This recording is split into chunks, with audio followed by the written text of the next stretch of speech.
Hello, this is Storybooks channel. New videos are posted every day. Subscribe and click the bell. The children in the village used to tease little Lisa about being a frog. The girl had black, shiny eyes, red hair braided into two tight pigtails that made her head seem perfectly round. She had a big red mouth and freckles all over her face. And Lisa wore a green jumpsuit, which she loved. That was enough to get her a hurtful nickname. At first, the girl tried to fight with her abusers, but since they were mostly boys, the fights were lost in advance. Lisa Wendy's mom was upset every time she saw her daughter coming back after children's games. Not in the best condition, hair was on the green overalls, holes on the palms of her hands, abrasions. Wendy spoke to her daughter, asking her not to mess with the boys. "They're stronger than you," she screamed in frustration. "Why are you fighting with them?" "I don't want to be called a frog," replied the daughter. After a while, the mother realized she needed to change tactics after another fight with her daughter, when she came back with a black eye and her pant leg almost torn off.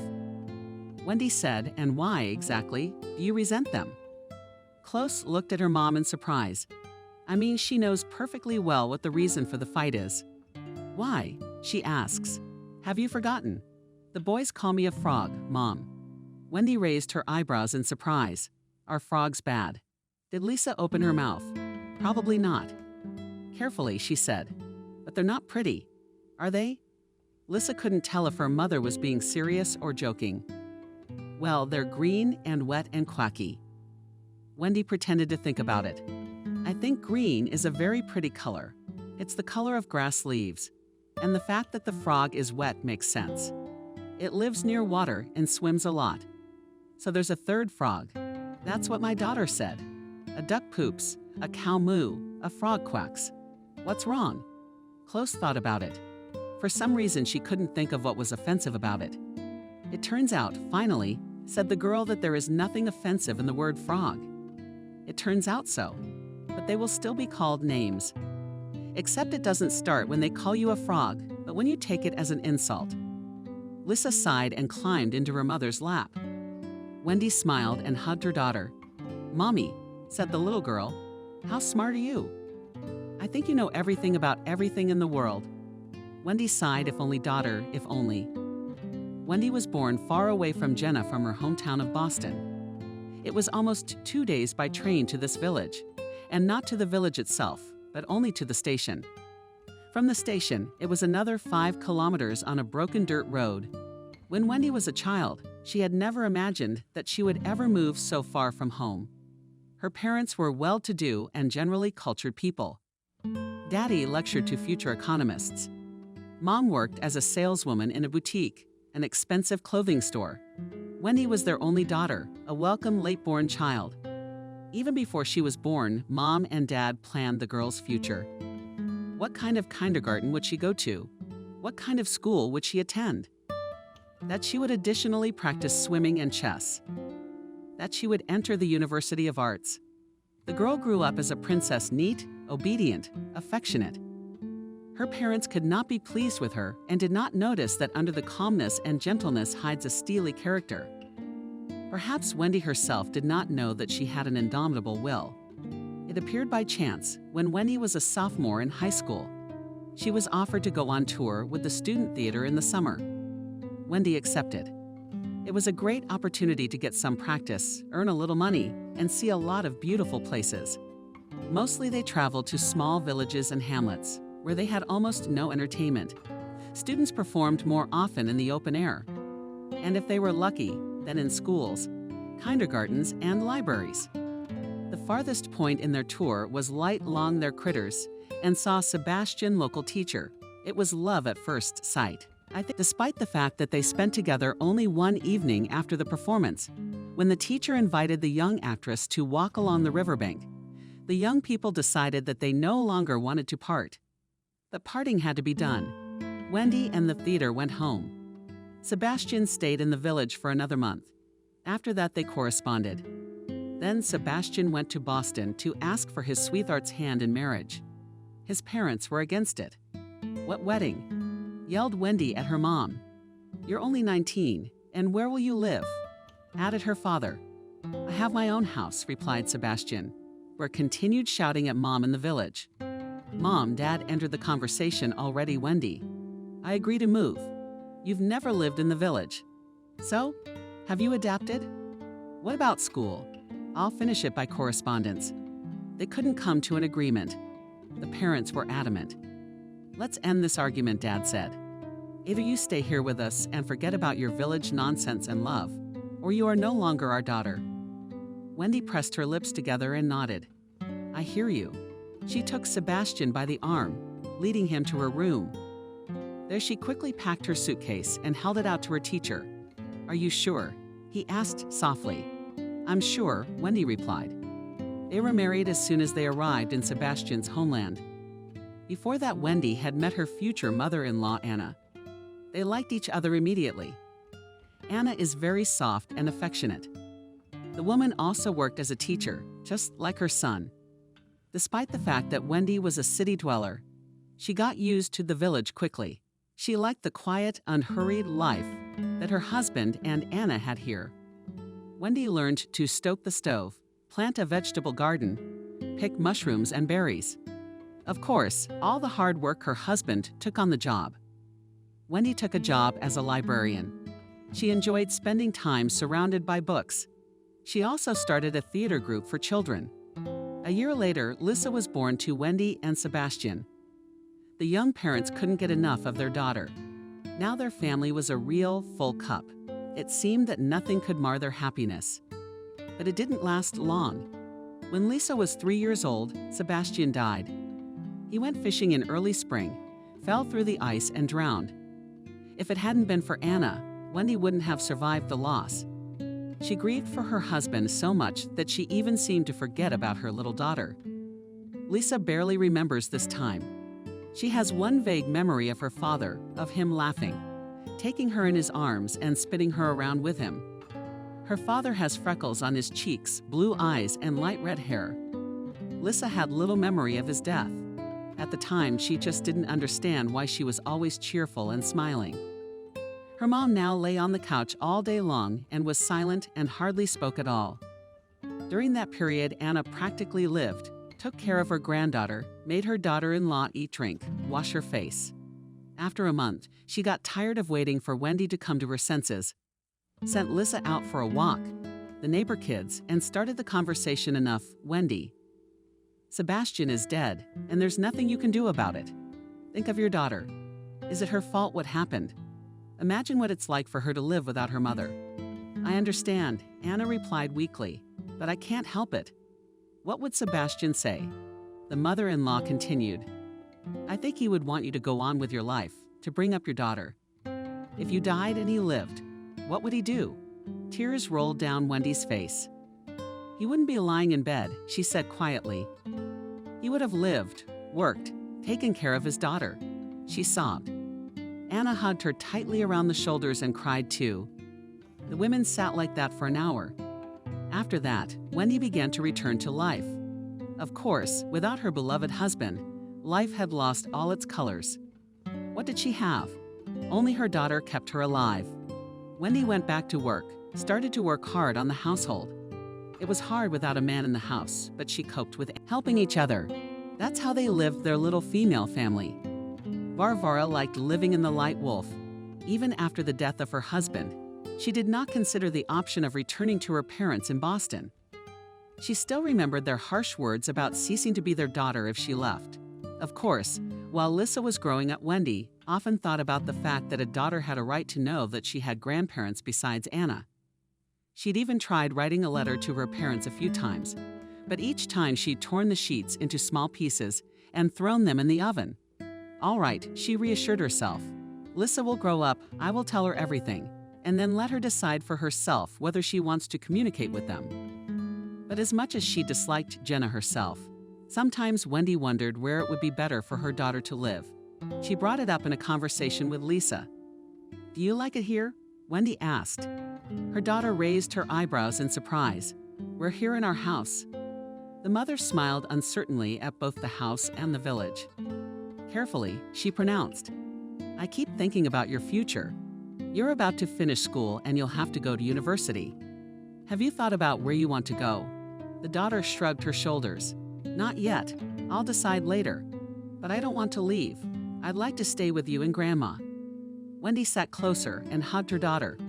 Grandma and I would like you to be with us too. But it's not possible. There's nothing to do in our village. You have to think about the future. Lisa frowned. You've lived here all your life. My dad lived here and my grandmother. All right, they're local. But you could have come back at any time, but you stayed because of your dad's memory. And that's why Wendy didn't mind either. But there were other reasons. I like how nice and quiet it is here. This pace of life suits me, and I don't want to move any closer to my mother. She loved these moments when they sat on the porch and hugged and talked about something personal. Mom. Cautiously, she began a conversation she had been thinking about for a long time, but had never dared to have. You're not old, thank you, Mom said with a smile. Are you glad you think so? Lescott continued. You could get married again, get out of here, start a new life, maybe even have more children. Wendy looked at her with surprise. Lisa blushed, but she had put off this conversation for too long. Mom, I'm serious. I think you didn't do it because you raised me. Also in memory of Dad, and because you were afraid I wouldn't understand it. Lisa interrupted her mother with embarrassment. Thank you for your words. I'm glad you care about me. But believe me, I'm quite happy if I ever meet the man I'm going to love. That would be wonderful. But I think I'm still in love with your father. Lisa was graduating from high school this year, and senior year was exciting and hopeful for her and her classmates. Like all 17-year-olds, it seemed to them that childhood was about to end, and real adulthood was about to begin. What exams have you chosen? Asked Lisa Cindy, her best friend.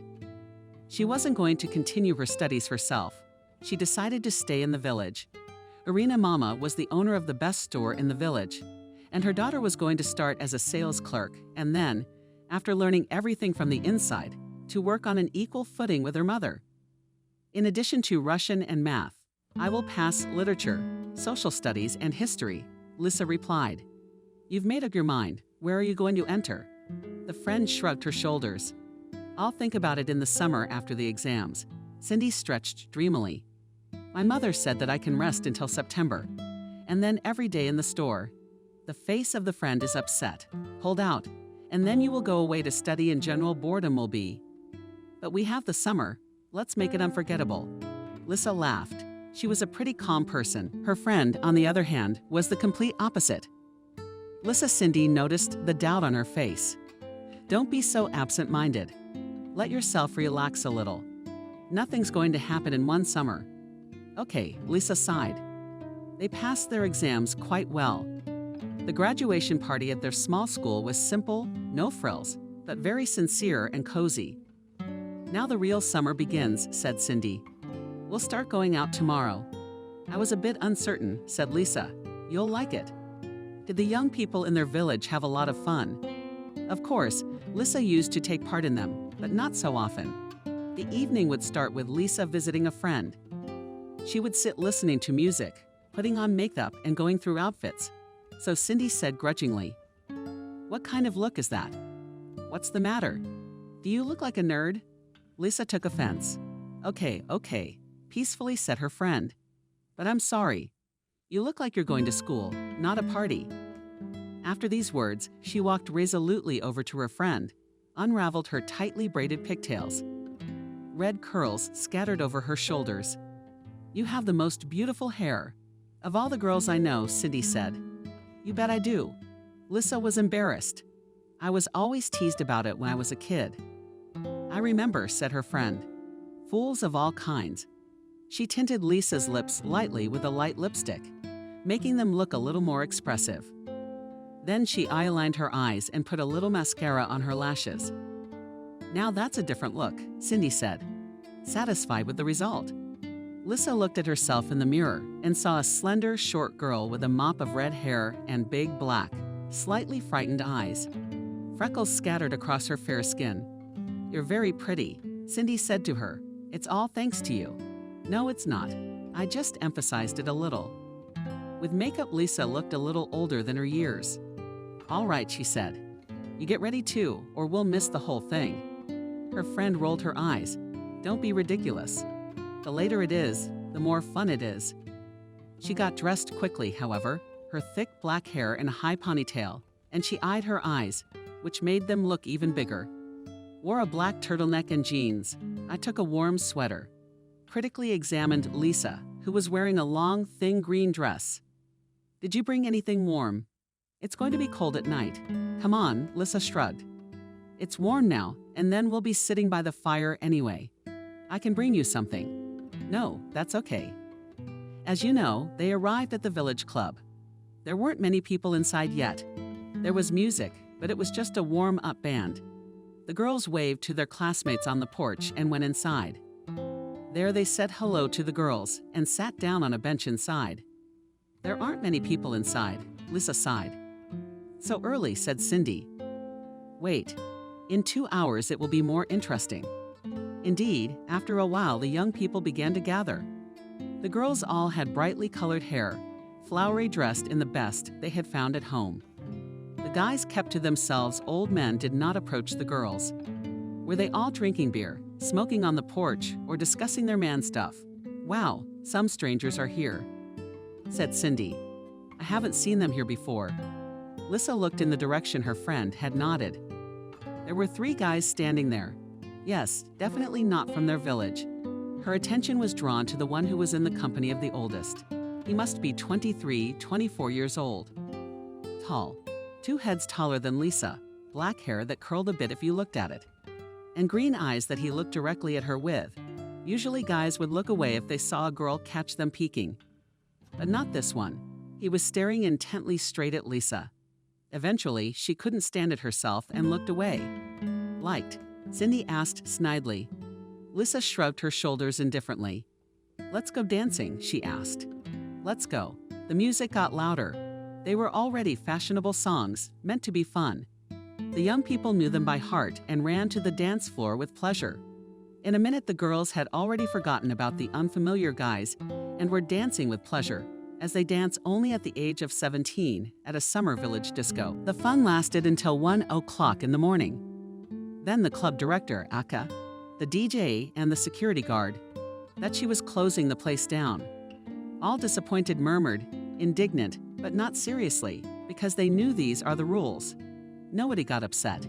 It is clear that now the fun will continue, just in another place. The guys who came on their cars and motorcycles drove the girls to each vehicle, got more people than the safety rules allowed.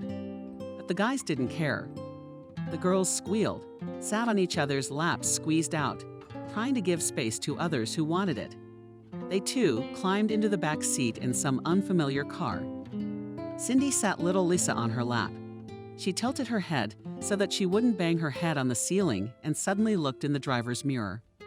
Familiar and green eyes looked at her with a grin. Whose car is this? Lisa's mind flashed. She blushed and hastily looked away, pretending to be busy talking to her friend. The place was not far from the outskirts of the village, in the woods, about 15 minutes away. Firewood was already prepared there. Those guys who came first light a fire around the fire. There were logs cleaned from the bark. On them, the young people who have arrived sit down. A little farther away they have a coffin, a wooden table pinned up. It is used more as a warehouse. There is beer, cups in which they pour it, seed and breadcrumbs. The guys pour their own drinks, but it's customary to woo the girls. Lisa is embarrassed, but Cindy firmly takes her hand and they approach the table. Have a nice evening, girls. Sebastian, their classmate, tells them with a smile. He is already missing a front tooth. What's wrong, Sebastian? Cindy asked. His face became sad. The outsiders got into a fight. He nods somewhere to the side. Wow, why are they here then? Lisa asked cautiously. Sebastian waved his hand. We've already made up with them. Normal guys live in the neighboring village. Your mom would kill you for a tooth, Cindy said sympathetically. Yes, it's sad, my classmate admitted. But then he added philosophically, what can we do? Shouldn't we have fun now? The girls moved aside, chose a free place on one of the logs and sat down. Lisa carefully took a sip from a plastic cup and wrinkled her nose. It tasted bitter. You don't have to drink it if you don't want to. Quietly, her friend told her. Just keep it in your hand so you don't stand out. Otherwise, one of the guys might get to you. Lisa said well. She decided to herself that she would try to drink at least this glass. Why here and now by this big fire, surrounded by laughing guys? Lisa really wanted to be like everyone else. There were a lot of people. Of course, everyone split into small groups that chatted amongst themselves. The main part was around the campfire. There's always some guy in every company who keeps the attention. Here it was a huge, 2-meter tall, slightly overweight Mike. His loud bass could be heard throughout the forest. Mike always had an incredible amount of stories to tell. Maybe his stories weren't so incredible. He just knew how to tell them. Lisa laughed. She felt good, except for the cold. Cindy was right after all. She should have brought something warm with her. She shrugged shakily, and a moment later she felt something warm and heavy on her shoulders. She flinched and whirled her head around. "Don't be frightened. Beautiful." A pleasant male voice came from above. The tall, black-haired stranger sat down on the log next to her. "I'm not afraid," Lisa replied. "Thanks for the jacket." "You're welcome. What's your name?" "Lisa." "I'm Ethan." He held out his hand, and Lisa shook it, surprised. The hand was big and hard with calluses. "What small and delicate fingers you have," Ethan said. Lisa blushed and turned back to the fire. "Why haven't I seen you here before?" asked the boy. "You're a local. You just don't come here much. That's how. How old are you?" "You turned 18 at the end of May, and you're 24. You graduated from high school this year. Are you staying here, or are you going to enroll?" He sighed. "It's a pity. I wouldn't want such a beautiful girl to leave us." Lisa grinned. "You saw me a couple hours ago."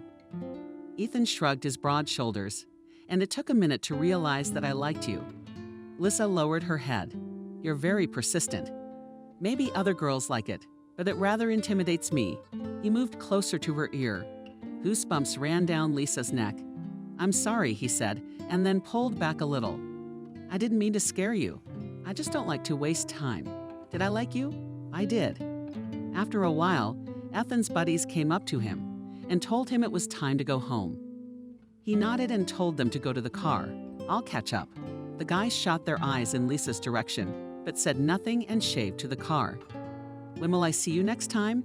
he asked. "I don't know." "Tomorrow." "I don't know." "Tomorrow, Lisa." She shook her head stubbornly. Ethan stood up and walked toward the car. "Wait." Lisa ran after him. He turned around and stopped. "What's with the jacket?" She took it off her shoulders and handed it to him. "Leave it on, it'll freeze. By the time you get home. And you in the car will not freeze. You'll give it back tomorrow." When Lisa came home, her mother was awake, sitting in the kitchen reading by the light of the lamp. "What are you doing up?" Lisa asked her. Mom looked up and smiled. The book was interesting. "How was your walk?" "It was good." Lisa usually told her mother everything, but this time she didn't want to tell her about meeting a boy from the neighboring village who was 6 years older than her. Mom would worry. "Okay, I'm going to bed tiredly," she said. "Good night, daughter." "Good night, Mommy." Wendy gave her daughter a look. She seemed to have something going on. Judging by the smile and the dreamy look, something good. And since she didn't want to talk about it, it's probably because of the boy. So she knew her daughter would grow up someday. She just didn't expect it to happen so soon. Of course, the next day Lisa went for a walk. "So, did you like Ethan after all?" Cindy asked her. "I just want to give him his jacket back," Lisa said. "Why are you blushing?" "I'm not blushing. That's why you asked me to keep the jacket." Mom would have asked what the jacket was, and if I'd given you the jacket, you wouldn't have been so nervous. You're different. Lisa frowned and angrily staggered forward. Cindy bit her lip, followed her. She had never seen her friend so nervous before. This time, as soon as they arrived, Lisa did nothing but look around as if searching for someone with her gaze. "He never arrives so early," Cindy said softly. "I'm not expecting anyone." Lisa said in a shaky voice, "I'm sorry if I offended you." Added her friend, "I didn't mean to." "It's all right," said Lisa. "And I'm sorry too. I guess you were right. I liked Ethan, and I'm a little scared." The important thing, Cindy said urgently, was not to rush things. Let things take their course. Trust your heart. Lisa took a deep breath, smiled, and rested her head on her friend's shoulder. I love you so much. You are the most wonderful thing. Cindy sighed and took Lisa's hand. I love you too. Ethan only arrived with his buddies when the bonfire started. By then, Lisa was sitting on pins and needles. She'd almost given up hope of ever seeing him.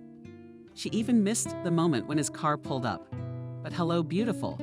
She heard a familiar, clear voice behind her. Lisa smiled and looked back. Hi, she said and held out her jacket. Thank you. It was very helpful. I see you're warmer dressed today, he remarked. Lisa nodded. Yes, decided it wasn't fair to make you freeze every day. For you, beautiful. I'd do anything for you. Lisa laughed. Let's warm up a bit, he suggested, pointing to a vacant place by the fire. Come on. When they sat down, Ethan took her hand in his. He did it calmly and naturally, as if it were meant to be. Lisa didn't even have the urge to pull his hand away. Tell me about yourself, Ethan asked after a few minutes. Lisa raised her eyebrows in surprise. What you want to hear? Everything. He looked at her very seriously and shook her hand harder. I'm actually curious, and you're curious about everything. I'm just an ordinary girl, Lisa said, feeling herself blush. Ethan shook his head. Not true. Could a girl with those huge black eyes and hair the color of fire be ordinary? He suddenly leaned forward and gently kissed her lips quickly and lightly, then pulled away and smiled. You started to say something, Lisa, but stopped talking and looked away. Ethan asked, still smiling as well, very cheeky. He shrugged. I just don't like wasting time. I really like you. You like me too. I can see that. I'm sorry. I'm not like that. Quickly, Lisa stood up and walked away. Ethan jumped up and ran after her. I'm sorry, he shouted. He caught up and stood in front of her, blocking her way. I'm sorry, I didn't mean to hurt you. Lisa lowered her head. I really like you a lot, he continued. I won't lay a finger on you again unless you ask me to. Honestly? Lisa asked. He nodded. I'll ask your permission before I do anything, agreed. Yes, he looked away. They were far away from the campfire where all the guys were. Their laughter and voices echoed in the background. There was a full moon shining in the sky, and there was a good view all around. If you want, we can take a little walk, Ethan suggested. I think there must be a lake somewhere nearby. Lisa nodded. Lake was too strong a word. It's just a little pond. But all right, let's go for a walk. They walked along the narrow forest path, grasshoppers singing, the air smelling of flowers and a little damp. I don't mind if I hold your hand, Ethan asked. No. When they reached the lake, which turned out to be a small pond drawn by Tina. The boy laid out on the grass the jacket he had borrowed from Lisa yesterday, and they sat down. Tell me about yourself, Lisa asked. He shrugged and ran his hand over his head of disheveled, thick black hair. I live in the Blacksop. Do you know where that is? Lisa nodded. Yes, 30 kilometers from us. How far is it for you to drive? He shrugged his shoulders at the car. It's quick. My parents work on a farm. I used to help out there, but now I work for my dad's brother. He has a little car shop on the highway. You like cars? Yeah, I'm pretty good with cars. The guys that come with me are my uncle and my sons. They're like my cousins. What else do you like about dogs? Without a second thought, Ethan answered. We have 5 of them at home. They sat there most of the night. Lisa came to her senses when she noticed that the sky on the horizon of the couple was about to dawn. Terrified, she screamed. Ethan got to his feet. Don't worry, I'll get you home. She shook her head. Don't in case Mom sees anything. I'll get to know her. There was something so mature and decisive in his voice that Lisa didn't argue. On the contrary, she felt very calm when they returned to the fire, where there was almost no one left. The Ethan brothers looked at them with a sly smile. Lisa blushed even though she had done nothing wrong. I'll take Lisa and be right back, Ethan told the brothers. He drove her all the way to the house. No one came out to greet them, and Lisa breathed a sigh of relief. We could go to the river with the boys this weekend, Ethan suggested. There's a lot of people there. You bring your friends too. Lisa said okay. He gave her a quick peck on the cheek before the meeting. Her mom didn't ask her anything. Or rather, she didn't ask her any specific questions, only inquired about her daughter's condition. "Are you okay?" "Yes," Mom answered Lisa every time. She really was fine. Ethan kept his promise and gave her time. Now they sought each other almost every day they went to the river. They walked a lot, talked to each other.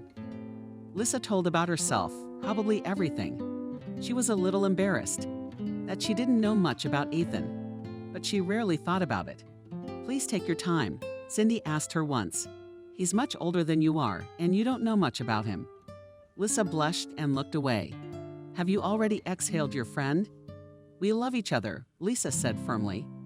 Cindy sighed. "Okay, it's up to you. Just be careful." Lisa smiled and looked at Ira. "I trust him completely. Don't worry." Her friend sighed, but decided not to interfere. "By the way, I remembered Cindy. What about your enrollment? I've applied to several institutions. So far, I like the history department the best. It sounds like it's going to be very interesting. I'm happy for you. You just don't seem happy. I don't want to break up with Ethan. I can't imagine we won't see each other very often. He could come into town to see you. Ethan works a lot." "Well," Cindy's thinking, "it's a good test." "What do you mean?" "If your love is real, distance will only strengthen your feelings." "I hope so," Lisa said. Happiness ended abruptly. Early one morning, Lisa was awakened by a car horn and jumped up in bed. It could only be Ethan. She got up hurriedly and looked out the window. There stood a familiar car. The girl waved her hand, indicating that she was about to get out. "What's wrong?" Lisa heard her mother's sleepy voice. "Is it for me?" The daughter answered. "It's so early. I'll be right back." "Mom, don't worry." Lisa quickly put on her dress, hurriedly swallowed her sleep-damaged hair, and ran outside. "Hi," she said. "Sit down, in the front seat." "What's up?" She leaned over and kissed Ethan. He returned the kiss, but he looked embarrassed and confused. "How are you, beautiful?" "I'm good. I just saw you last night." "What happened?" Ethan lowered his head and stared at his hands. "I'm being drafted," he finally said. Lisa opened her mouth but couldn't say a word out of surprise. "This isn't a joke?" she asked after a moment. "No, when?" "Tonight is Lezginka." But as he sighed, "I should have gone a long time ago, but there were reasons for the postponement. I'd forgotten all about it. And yesterday I was reminded by the authorities. I said goodbye to my parents, so I came to see you." Lisa realized she was ready to cry. She sobbed. "And what did you say?" "Stop it. How will I be without you?" Lisa asked pitifully. "Well, I'm not going away for 10 years. As soon as I know your address, I'll write to you. You haven't even met my mom yet." Ethan sings awkwardly. It comes out later. "I'm sorry, I don't have time right now. I gotta go." She nodded, barely holding back tears. "I love you." He smiled. "And I baby you. Don't miss me. Don't ruin your face with tears." They kissed one more time. Lisa got out of the car and waved goodbye to him. She stood like that until Ethan's car was out of sight. "That was your young man." She heard her mom's voice.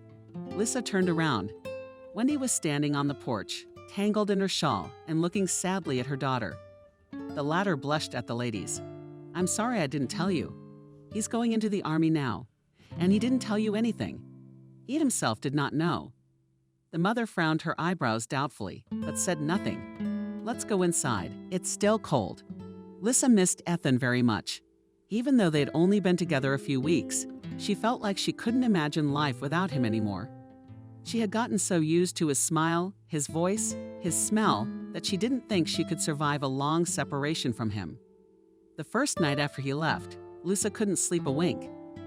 Even though she knew Ethan was far away, for some reason she expected to hear the squeak of tires and the familiar honking of a car. In the morning, Wendy didn't wake her. Lisa woke up late. Her head hurt and her eyes were barely open. She could feel them swelling with tears. Sitting up on the bed, suddenly Lisa felt a lump come up to her throat. After throwing up, it became easier. She washed her face and went back home. Breakfast was waiting on the table, covered with a clean towel. Pancakes with cottage cheese. Lisa poured herself hot, strong tea and began to eat. Mom came in. "Good morning." Good morning, darling. How are you feeling? I'm fine. You seem to have been up most of the night. Lisa shrugged. It's nothing. I feel better now. Do you need help with anything today? I don't. But Grandma could use some help. Okay, I'll go see her now. Anna lived at the other end of the village, but it was only a 15-minute walk. While Lisa was walking, the remnants of nausea passed and her mood improved a little. She found Anna in the vegetable garden. The woman was actively missing carrots. Weeds flew over the fence. "Hello, grandmother," shouted Lisa. The woman turned around, frowned, but saw her granddaughter smiled. "Hi there. Haven't seen you in a while. Come on in. Mom said you need help. Would you like some? Come and join us." Lisa sat down on the opposite side of the wide bed and started pulling weeds. She wasn't as fast as her grandmother, but strangely enough, the monotonous action was soothing for a while. They were silent. And then Grandma asked how you were doing. "What's new?" Lisa shrugged her shoulders. "I don't know. I got into everywhere I wanted to go. Now we have to choose where the historical good choices lean," Anna approved. "However, my mom and I will support any of your choices." Grandmother paused for a moment, quickly looked at her granddaughter and added, "And this does not only apply to future studies." Lisa blushed. "What do you mean your boy? You know everything just because you're dating someone." Lisa sighed. "I was." Her grandmother nodded and tested again, looking at her. "You're going to tell me?" Lisa nodded. She and her grandmother had a good relationship. Even though Anna seemed strict with her only granddaughter, she was affectionate. So Lisa calmly told her everything from the beginning. Grandmother listened without interrupting. Sometimes she pressed her lips together. Sometimes she threw the weeds out as if farther than usual. So hard she swung, but she listened to the end. "What are you going to do now?" she asked when her granddaughter had finished her story. "Wait for him, eagerly, of course." Lisa exclaimed, "I love him so much." "Oh, that first love," Anna sighed. "My head goes completely blank." Lisa gave you a funny smile. "I don't know how to live without him." Grandma sighed. "Life doesn't end after a man leaves." "My dear, I am alive after your grandfather died, and Wendy lives after Sebastian died." Anna was silent, and Lisa felt ashamed. Two of her closest people had suffered the loss of lovers, and Lisa complained that Ethan would be away from her for a while. "I'm ashamed." "Grandma," she said. "Forgive me, I'm like a silly little girl at night." The woman smiled unapologetically for her feelings. "You have the right to feel them. Perhaps I didn't express myself correctly. Miss me and cry, sadness if you want, but don't forget about yourself. Don't turn your life into waiting for a man. What do you have besides him?" Lisa smiled. "You and Mom. Cindy, the future, studying books." Grandma smiled too. "Your boyfriend's gonna text you." "Yeah, he said he'd give me his address as soon as he got there." Ethan wrote 3 weeks later saying he was doing fine. He'd arrived at his duty station. The food is good. And Ethan had already made friends with the other guys. Lisa immediately wrote back that she was doing well, that she would be going to the city in a few days because she was starting school and that she missed him very much. "How worried I was all those days," Lisa told her friend. "I felt sick every day from the excitement. But today I got the letter and it was like I was free." Cindy listened attentively to her friend and thought about it, bit her lip, sighed, and asked her a question that had been tormenting her for a long time.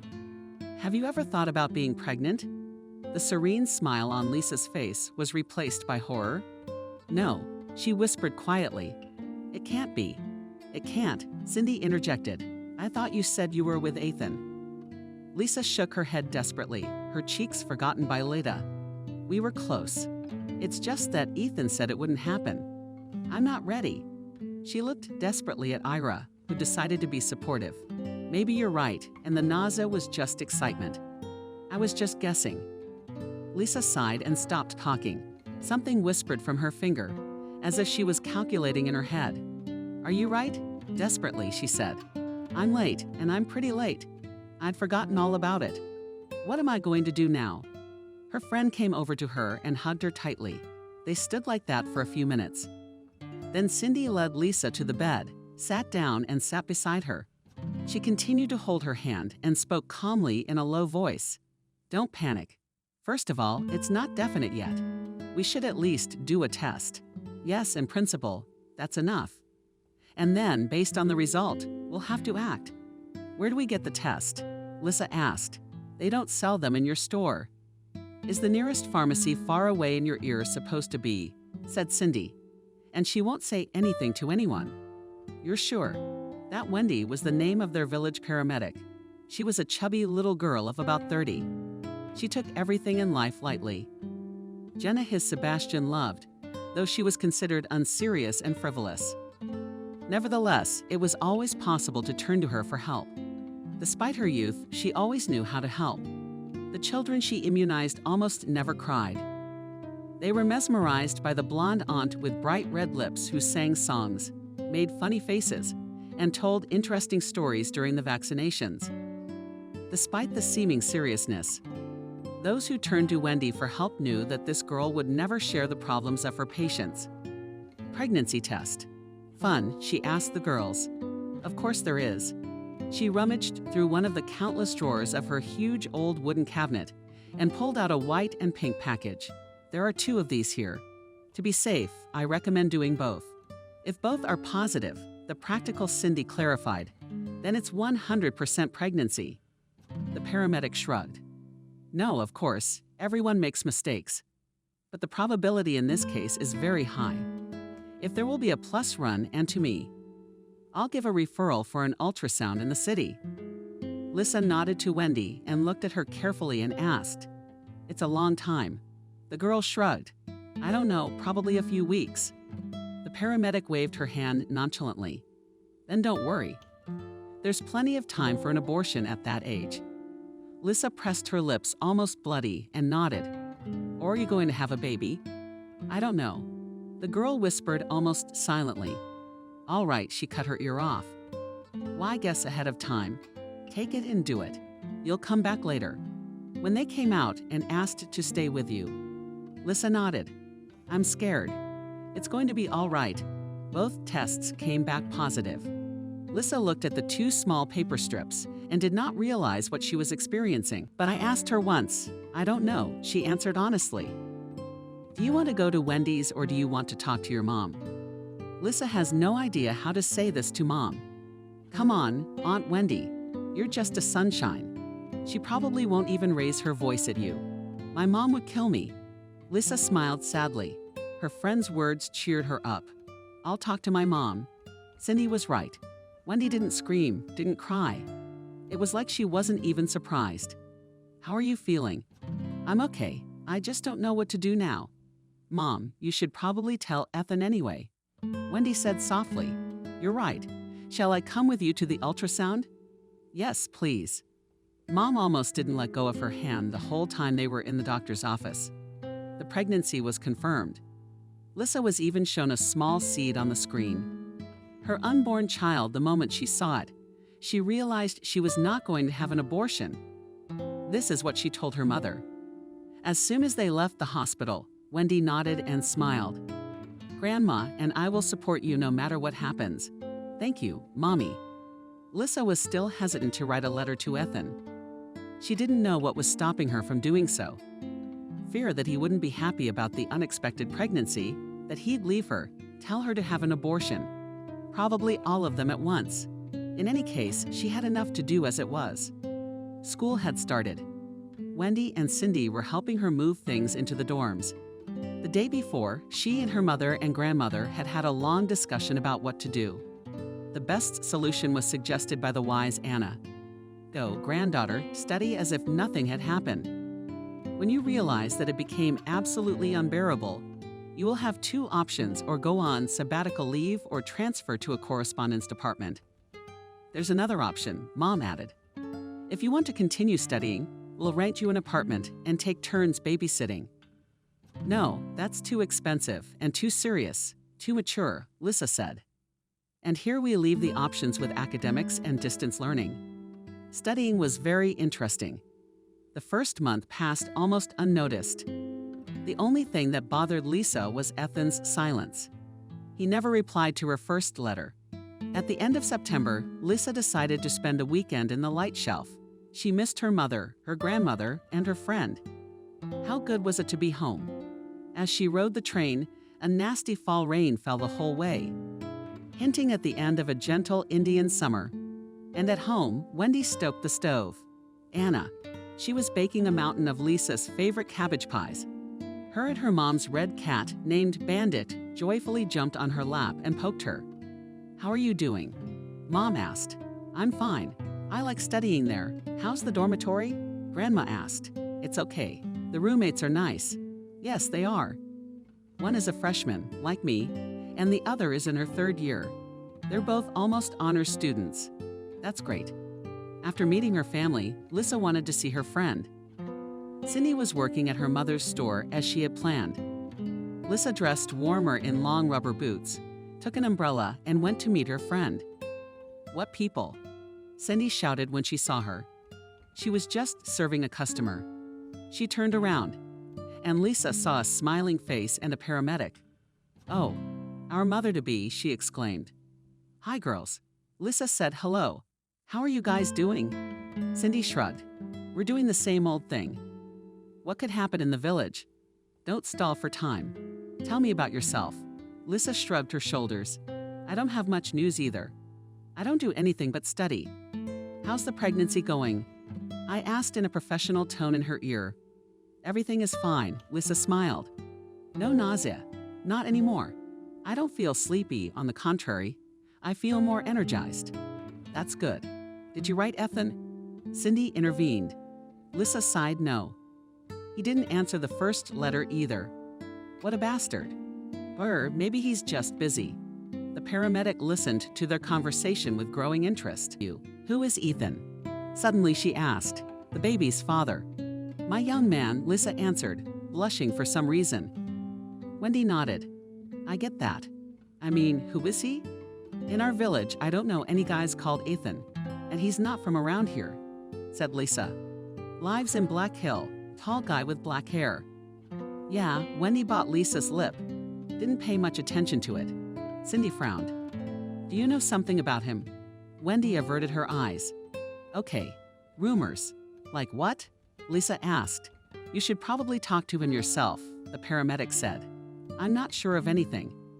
"Maybe it's all just contract gossip already," shouted Cindy. Lisa hugged her arms around her stomach fearfully.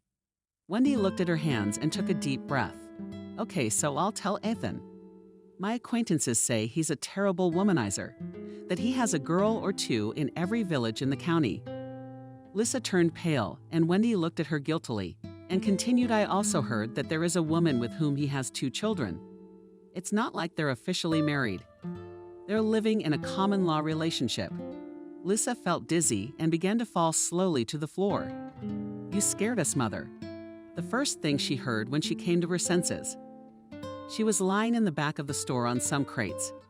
Wendy and Cindy were standing over her. The paramedic was holding some kind of vial of foul-smelling liquid. "How are you?" Wendy asked her. "I don't know." Lisa shook her head weakly. She carefully sat up, no longer dizzy. The girl looked at her saviors in turn and said in a suddenly firm voice, "I need to find out if it's true. Getting information in the village is much easier than in the city. There is always someone who knows someone else, who knows a third person, who finally has the information they need." Unfortunately, the rumors Wendy had been hearing were confirmed. Ethan did have a lot of girlfriends with some. He was even dating this summer. The rumors about his roommates were also true. Ethan was in and out of relationships. He had a 3-year-old daughter and a 1-year-old son. There were rumors that they might not be Ethan's children, but no one knew for sure. It didn't matter much, though. Everything she wanted to know, Lisa had already learned. Now she lay on her friend's bed and wept bitterly. Cindy sighed, stroked her red hair with Putin, and did not know what to say. "He's a bastard," she said in her heart, "and not worth your tears." Lisa sat down on the bed and wiped her face with her palms. "Are you right?" Lisa said calmly. "I have a baby to think about." "That's right." Lisa wrote another letter. In it, she told everything she had learned about him calmly, without tears or accusations. She asked her not to write about the baby again. Lisa wouldn't tell. I'm sure, her mother asked her. He is the father after all. The daughter shook her head. He has enough children and women as it is. I don't want to become one of them. Wendy pulled her to her side and kissed her on the top of her head. Lisa continued, it's only my child. I raised it myself. Don't forget we are always with you. Lisa returned to the city and continued her studies. She tried to immerse herself in it with her head, to keep even the thought of Ethan out of her head. Besides, she had to think about the future baby's health, take tests, go to doctor's appointments, do ultrasounds. At the second examination, Lisa was informed that it was a boy. Anna said happily when her granddaughter shared this news with her family. We are finally going to have a man.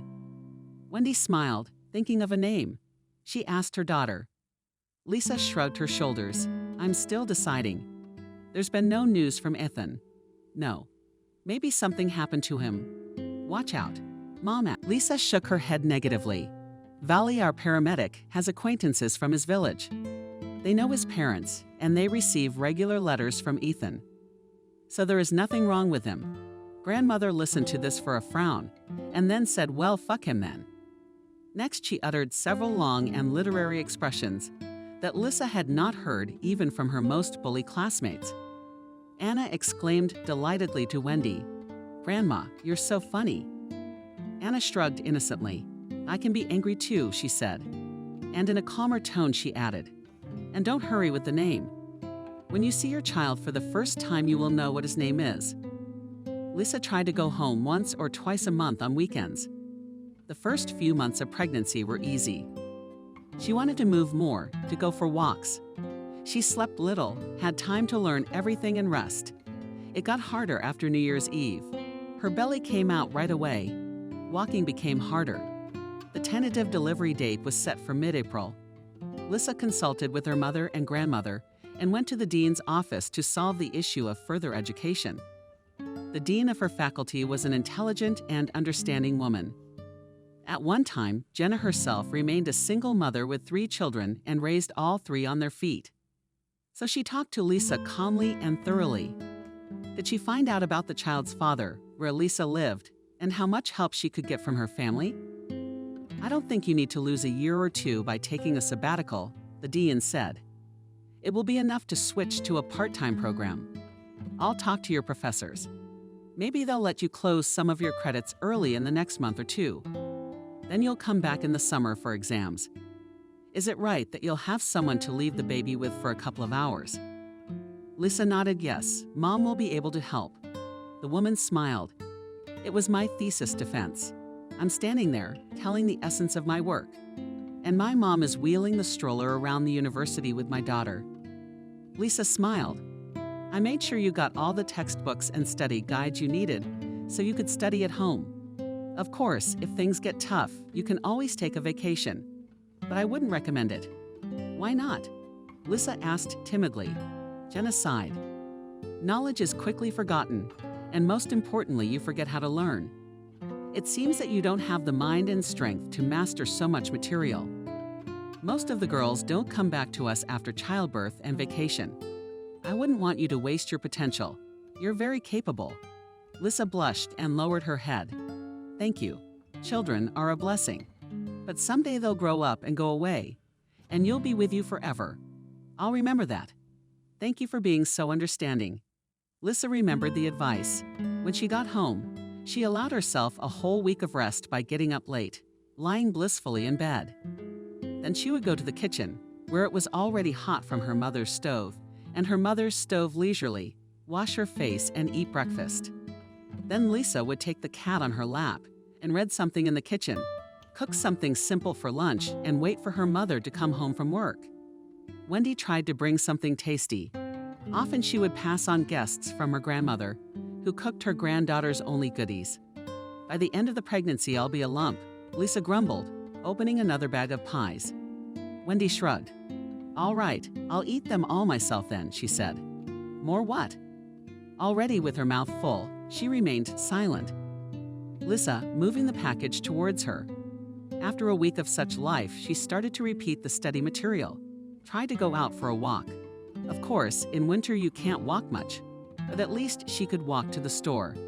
She also stopped by the nurse's station to see Wendy. They've been talking to her a lot lately, too. Haven't heard from Ethan? Asked Lisa's friend. She shook her head, never answered. Do you think he knows about the baby? I hope not. Only if he corresponds with some of the guys in our village. And as far as I know, he didn't have any friends here. Well, said Wendy thoughtfully, it's a village. Word travels fast. Lisa furrowed her brow and looked at her. I haven't said anything to anyone. The paramedic immediately clarified. But you know, rumors are a thing. Are they already gossiping about me? Lisa asked. Her friend averted her eyes, pretending not to have heard anything. Wendy answered. It doesn't matter. People assume different things. Some remember that you dated a guy from out of town all summer. Some think you were out on the town. Wendy suddenly saw her friend smiling. What are you doing? It's good to have these rumors. Let them spread. Wendy suddenly opened her mouth wide and smiled too. I see. You want Ethan not to realize it's his baby when he gets back from the army. Lisa smiled sadly.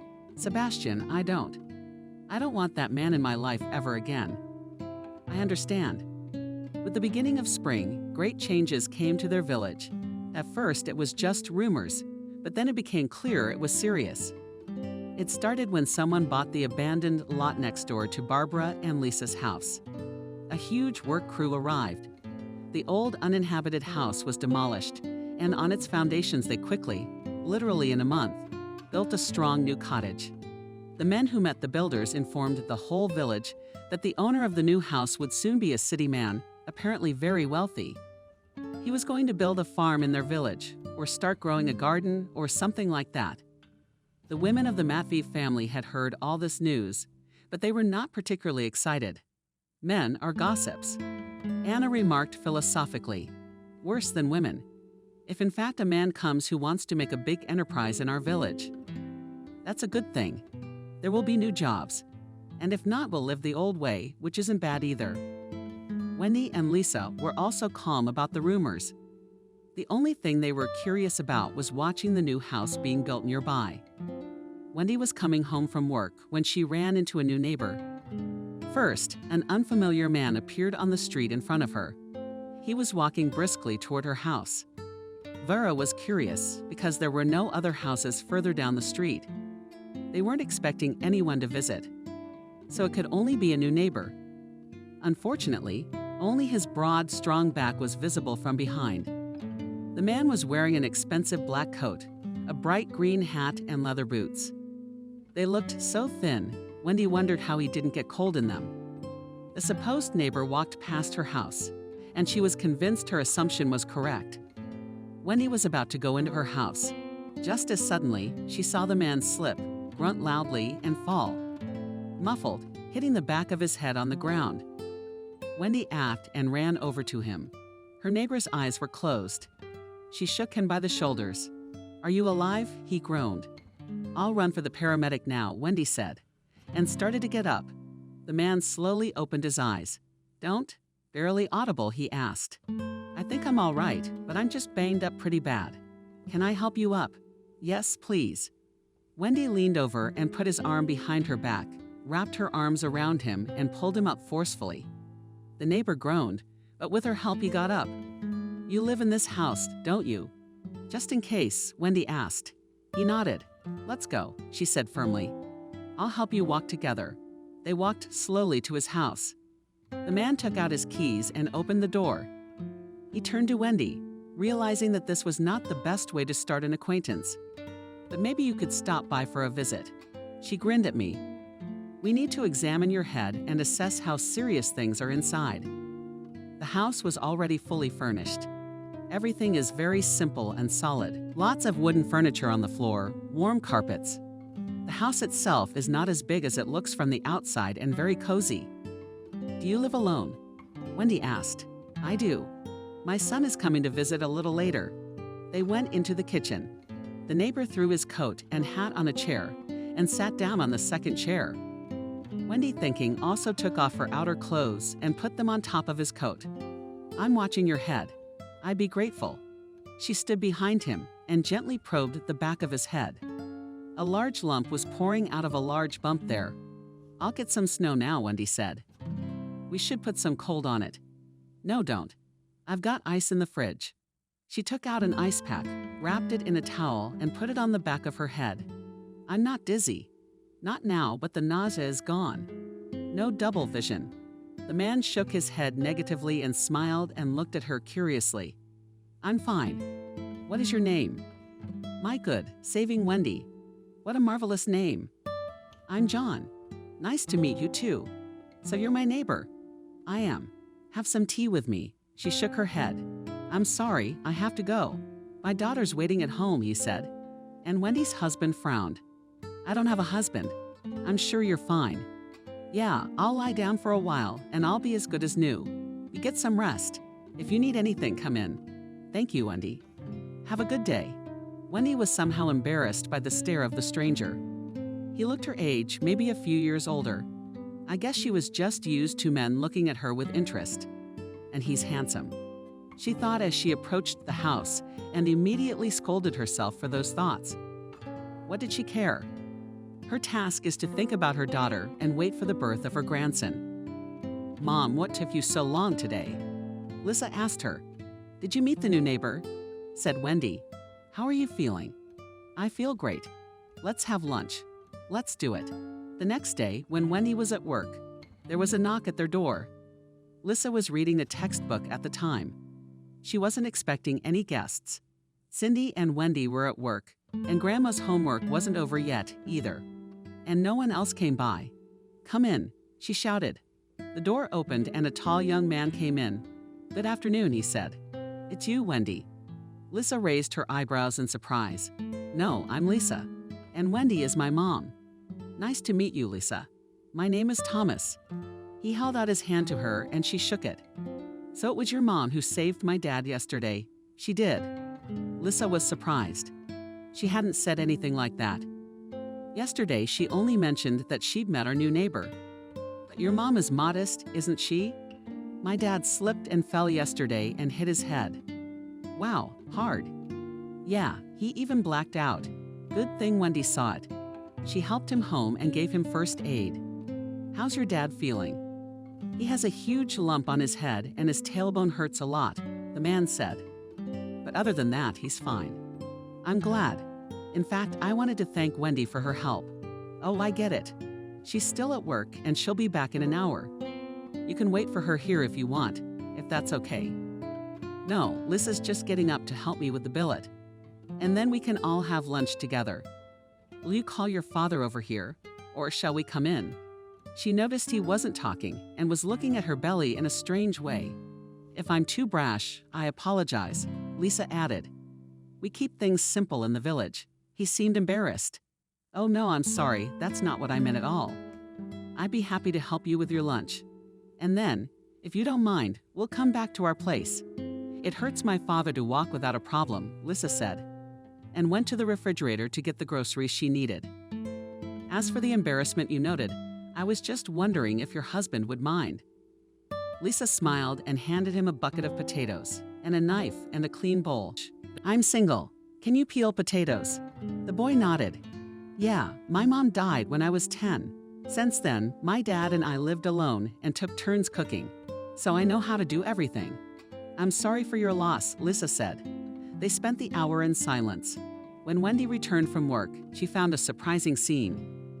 Thomas introduced himself, explained the situation. Lunch was almost ready, and soon they all went to the neighbor's house together. Lisa immediately noticed that her mother liked Vasily, despite the painful tailbone. At the table, he tried to woo her and kept his eyes on her. At some point, Lisa crossed her gaze with Thomas and realized that he was watching their parents too. The boy suddenly smiled slyly at Lisa and asked Lisa loudly, "I haven't shown you our house yet, have I? Would you like to see it?" Lisa smiled politely, "Sure." They got up from the table and Thomas led her into the back of the house. "Do you live here too?" Lisa asked him. "Not yet. I have a lot of things to do in the city, so I'll be in and out. But I will move in later. I'll have to help my father." "So is it true that you're the ones who'll be building something here?" "Yes, we are." The young people found themselves in a large room that looked like a living room. Lisa was surprised to see that there was a huge fireplace with a fire burning merrily against the wall. They sat down on big soft armchairs near the fireplace. My father is a big businessman, except that in recent years he's gotten tired of. He decided he wanted something closer to nature for his soul. He found some vacant land in your village, built a house. Now he wants to start farming. Lisa smiled. He wants to have chickens and plant a vegetable garden. Thomas laughed. Well, sort of. He's going to build a farm first, then plant wheat, oats, other crops. If all goes well, he'll have rabbits and chickens. I guess that's a lot of money. That's all Lisa could say. Sounds very nice. Do you want to do it yourself? He sighed. I honestly don't know yet. I'm very close to my father, but I've lived in the city all my life and never thought about living like this, although it's not so bad here. Lisa smiled. I think it will be a bit difficult for you, here for the first time, especially in winter. But I've told you about myself. Why do you live here all the time? Yes, I'm a local. I was born here, grew up here, graduated from high school. From September, I went to history school in the city. Then when the term got longer, I transferred to a correspondence school. Now I'll be here. Aren't you bored? Lisa raised her eyebrows in surprise. How could it be boring? Thomas shrugged his shoulders. I don't know. I just can't imagine what I would do as a young pregnant girl. I study, read books, help my mom with chores, go out with my girlfriends. He nodded along nicely. That's when Thomas' voice came from far away. Lisa, where are you? Are we here, Dad? Thomas shouted. Lisa stood up. Thanks for the interesting conversation. They went back into the kitchen. We have to go, daughter, said Wendy. Thank you for a wonderful lunch, said John. I hope this will become our good tradition. Goodbye, said Lisa. Over time, a good neighborly relationship developed between their homes. John seemed to be the one who initiated the socializing the most. It was easy to guess that he fell in love with Wendy at first sight. This was quickly realized by everyone except Wendy herself. It was as if she was afraid of the situation. She was afraid even to suppose that after so many years of lonely life, someone would disturb her peace. So she stubbornly pretended not to notice anything. Her relationship with John remained only friendly. But he took his time and never gave up hope. John was always as polite and careful with her as possible. Thomas and Lisa were not opposed to the companionship of their parents. They even to some extent became rundown and conspiratorial. Sometimes I feel silly, Lisa said. They took walks together, pretending to watch the farm construction in progress. In reality, they were just giving their parents time to... Why is that surprising? Thomas asked. They're adults, and we run around leaving them alone like they're little. You think that if they're older than us, they're the smartest. I think they can work things out for themselves. Thomas smiled. We don't decide anything for them. Let them work it out for themselves. But our parents may also have some things in their heads that prevent them from being objective. And you and I just help them a little bit. Lisa sighed. Okay, maybe you're right. He smiled. How are you feeling? I'm fine. The only annoying thing is that it's getting harder to walk every day. I feel like I'm being inflated like a balloon. Probably won't be able to move at all by April. You want me to bring my ATV? I'll give you a ride on it. Lisa laughed. Where would I go for a ride? Thomas wasn't embarrassed. Do you need to get outdoors every day? If you can't walk, we'll go for a ride. Lisa smiled at Thomas. We're not in the city right now. Here you can walk out on the porch and all the air is fresh. Don't pick on me. Will you get tired of staying home? Well, as long as I can still go out. Thomas decided to turn the conversation to something else. How's school going? You were in town last week. It's good. I'm almost done with all my credits. Only 2 more to go. And even one of the easier exams was automatic. What about the rest? I'll take them this summer like everyone else. You're a good girl, Lisa. Really? I admire you. Come on, don't argue. You're good. It laughed. Lisa felt easy and good. With Thomas, it was as if she suddenly had the big brother she had longed for as a child. Even though he hadn't moved out yet, He was at his father's house often and was always there when she needed him. They always had something to talk about. Lisa and Thomas' lives were both similar and different at the same time. He grew up in the city, not needing money. She in a simple country family. But what they had in common was that they had both lost one of their parents early and loved the other one desperately. Thomas began to experience village life and understood his father better and better. It was quiet, peaceful, everything was real. In the city, it was as if there was a lot of unnecessary things. Too many people, sounds, cars, unnecessary things to do, unnecessary acquaintances. And here only the things that really mattered. Thomas loved coming to this little village. Loved having dinner with Lisa and her mother. Loved that his father was finally smiling. So many years after his mother's death, he was having fun with Lisa. She was unlike any girl he had ever socialized with. She wanted to protect her, keep her safe, make her laugh. Thomas wasn't kidding about the ATV. He'd left it behind the very next week, even though he hadn't really needed to. But when he rode it up to Lisa's house, she came out to meet him and started laughing. He realized that her laughter was worth any effort. Lisa and Thomas could talk about anything in the world. The only thing they didn't touch on was discussing Lisa's father of the baby. He realized there was some unpleasant history there. Lisa had told him all about it herself. His reaction was predictable. That story was a nightmare. I'd like to break that Ethan's legs and arms. Come on, I've forgotten all about him. I doubt it, honestly. I wouldn't forget about such a thing. Lisa smiled. The most important thing to me is that I'm not alone. I love my baby. I also have my mom, my friend's grandmother. And I seriously said, Thomas. Lisa smiled. We've only known you for a little while. So, what does it matter? I'm grateful for those words. And I'm very glad US moved here. You've become a very close friend to me. Thomas wrinkled his nose as if he'd swallowed something sour, but then he smiled. I'm very pleased to hear that. You're a close friend, too. At the end of March, the main part of the farm was ready. Lisa didn't understand how it could be built in such a short time. When she asked Thomas about it, he only laughed and shrugged his shoulders. Money does wonders. And my father is also a great boss and organizer. He knows how to get people working quickly and efficiently. So you're not going to hire locals? Why not? On the contrary, my dad wanted to.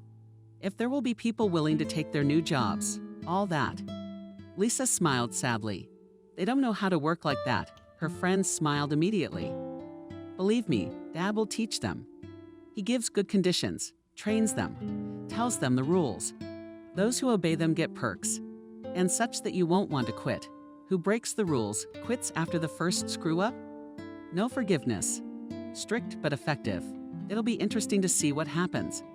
Well, not everyone will pass the test, of course. I'm guessing about 30 or 40% will laugh. But trust me, the ones who stay will be the best workers. That's great. Are you busy right now? Lisa asked. No, not really. Why don't you take me? Harry, please. No problem.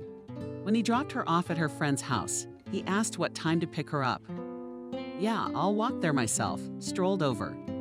Thomas frowned. What do you mean I'll walk myself? I have to walk. I never leave the house. Don't worry. Cindy will walk me part of the way. Okay, but call me when you get there so I don't worry. Lisa rolled her eyes. That's the last thing I need. You're not my daddy, Lisa. She laughed and disappeared into her friend's house.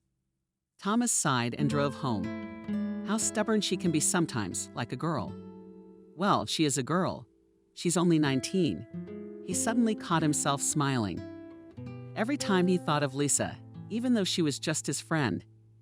Who are you kidding? An inner voice asked suddenly, but he shook his head, distracting himself from these thoughts. In fact, he should be doing something useful instead of thinking about Lisa. He even managed to do that. He had to fill out the paperwork for the farm. He was so engrossed in it that when he looked up, it was past 2 o'clock. Checked his phone for Lisa. There was nothing. Had her friend still had some vague inner restlessness that wouldn't let go. Thomas tried to tell himself that everything was fine, that he was just winding himself up. It wasn't working. He called Lisa. No one answered the phone. Finally, he couldn't take it anymore, so he jumped out of the house, got in his car, and drove off. He knew that Lisa usually came back from her friend's house through the backyard, and it was faster that way. He was already halfway down the road, but there was no one in sight. Suddenly, he noticed a bright red spot by the fence. He pulled up, stopped, jumped out of the car. Lisa was sitting upright on the ground with her back leaning against the fence. Her eyes were half closed her face. The pale bandage of her neck and chest dripped drops of sweat. Lisa screamed, "Thomas," running up to her. She opened her eyes with difficulty and looked up at him. "Thomas, it's so good of you to come." Tears rolled down her cheeks from relief. She was so scared alone here. For a moment, Lisa thought she would have to give birth right here in the field. "Lisa, don't cry." He's scared. Why is she crying? She's in pain. "What's wrong with you?" "I don't know. I think labor is starting so badly my stomach hurts and pulls." He took a deep breath in and out. There was no need to panic. He was the only one who could help Lisa. He must pull himself together. "It's okay," in a steady voice, Thomas said. "We'll get in the car now and drive to the hospital." Lisa is sobbing and seems to have calmed down a little. "Can you stand up?" "I don't know." He leaned over, gently embraced her, gave her his arm, helping her up. Lisa slowly stood up. "Come on, I'll put you in the car." In the same calm, confident tone, Thomas continued. Even through her clothes, he could feel her heart pounding. He was scared too. "There," he said affectionately, putting Lisa in the car.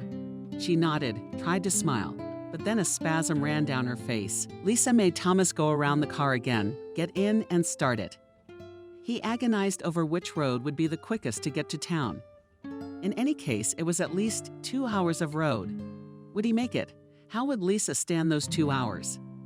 Maybe the right thing to do was to call an ambulance, but they would definitely take longer. Thomas groaned pitifully. "Lisa, scared of what?" he asked. "Don't leave me, please. I'll never leave you." With one hand, he clutched the steering wheel, and with the other, he squeezed her cold, pale hand. "How are you?" "I'm really scared. It's going to be okay." Lisa noisily inhaled the air with her nose. "Do you believe me?" "I do." "Of course I do." Lisa was silent for a while, wrapping her arms around her stomach and breathing heavily. It hurt a lot, like waves coming in waves. "Less now." "Good." "Oh, what's wrong?" "I didn't tell my mom anything," Lisa exclaimed. "She and Grandma will be worried. I'll call them as soon as we get to the hospital. Thank you for everything you do for me." "Lisa, come on." "How could I not? They're lucky." Thomas ran into the emergency room and began to ramble on about what had happened. Experienced nurse on duty. "Got it.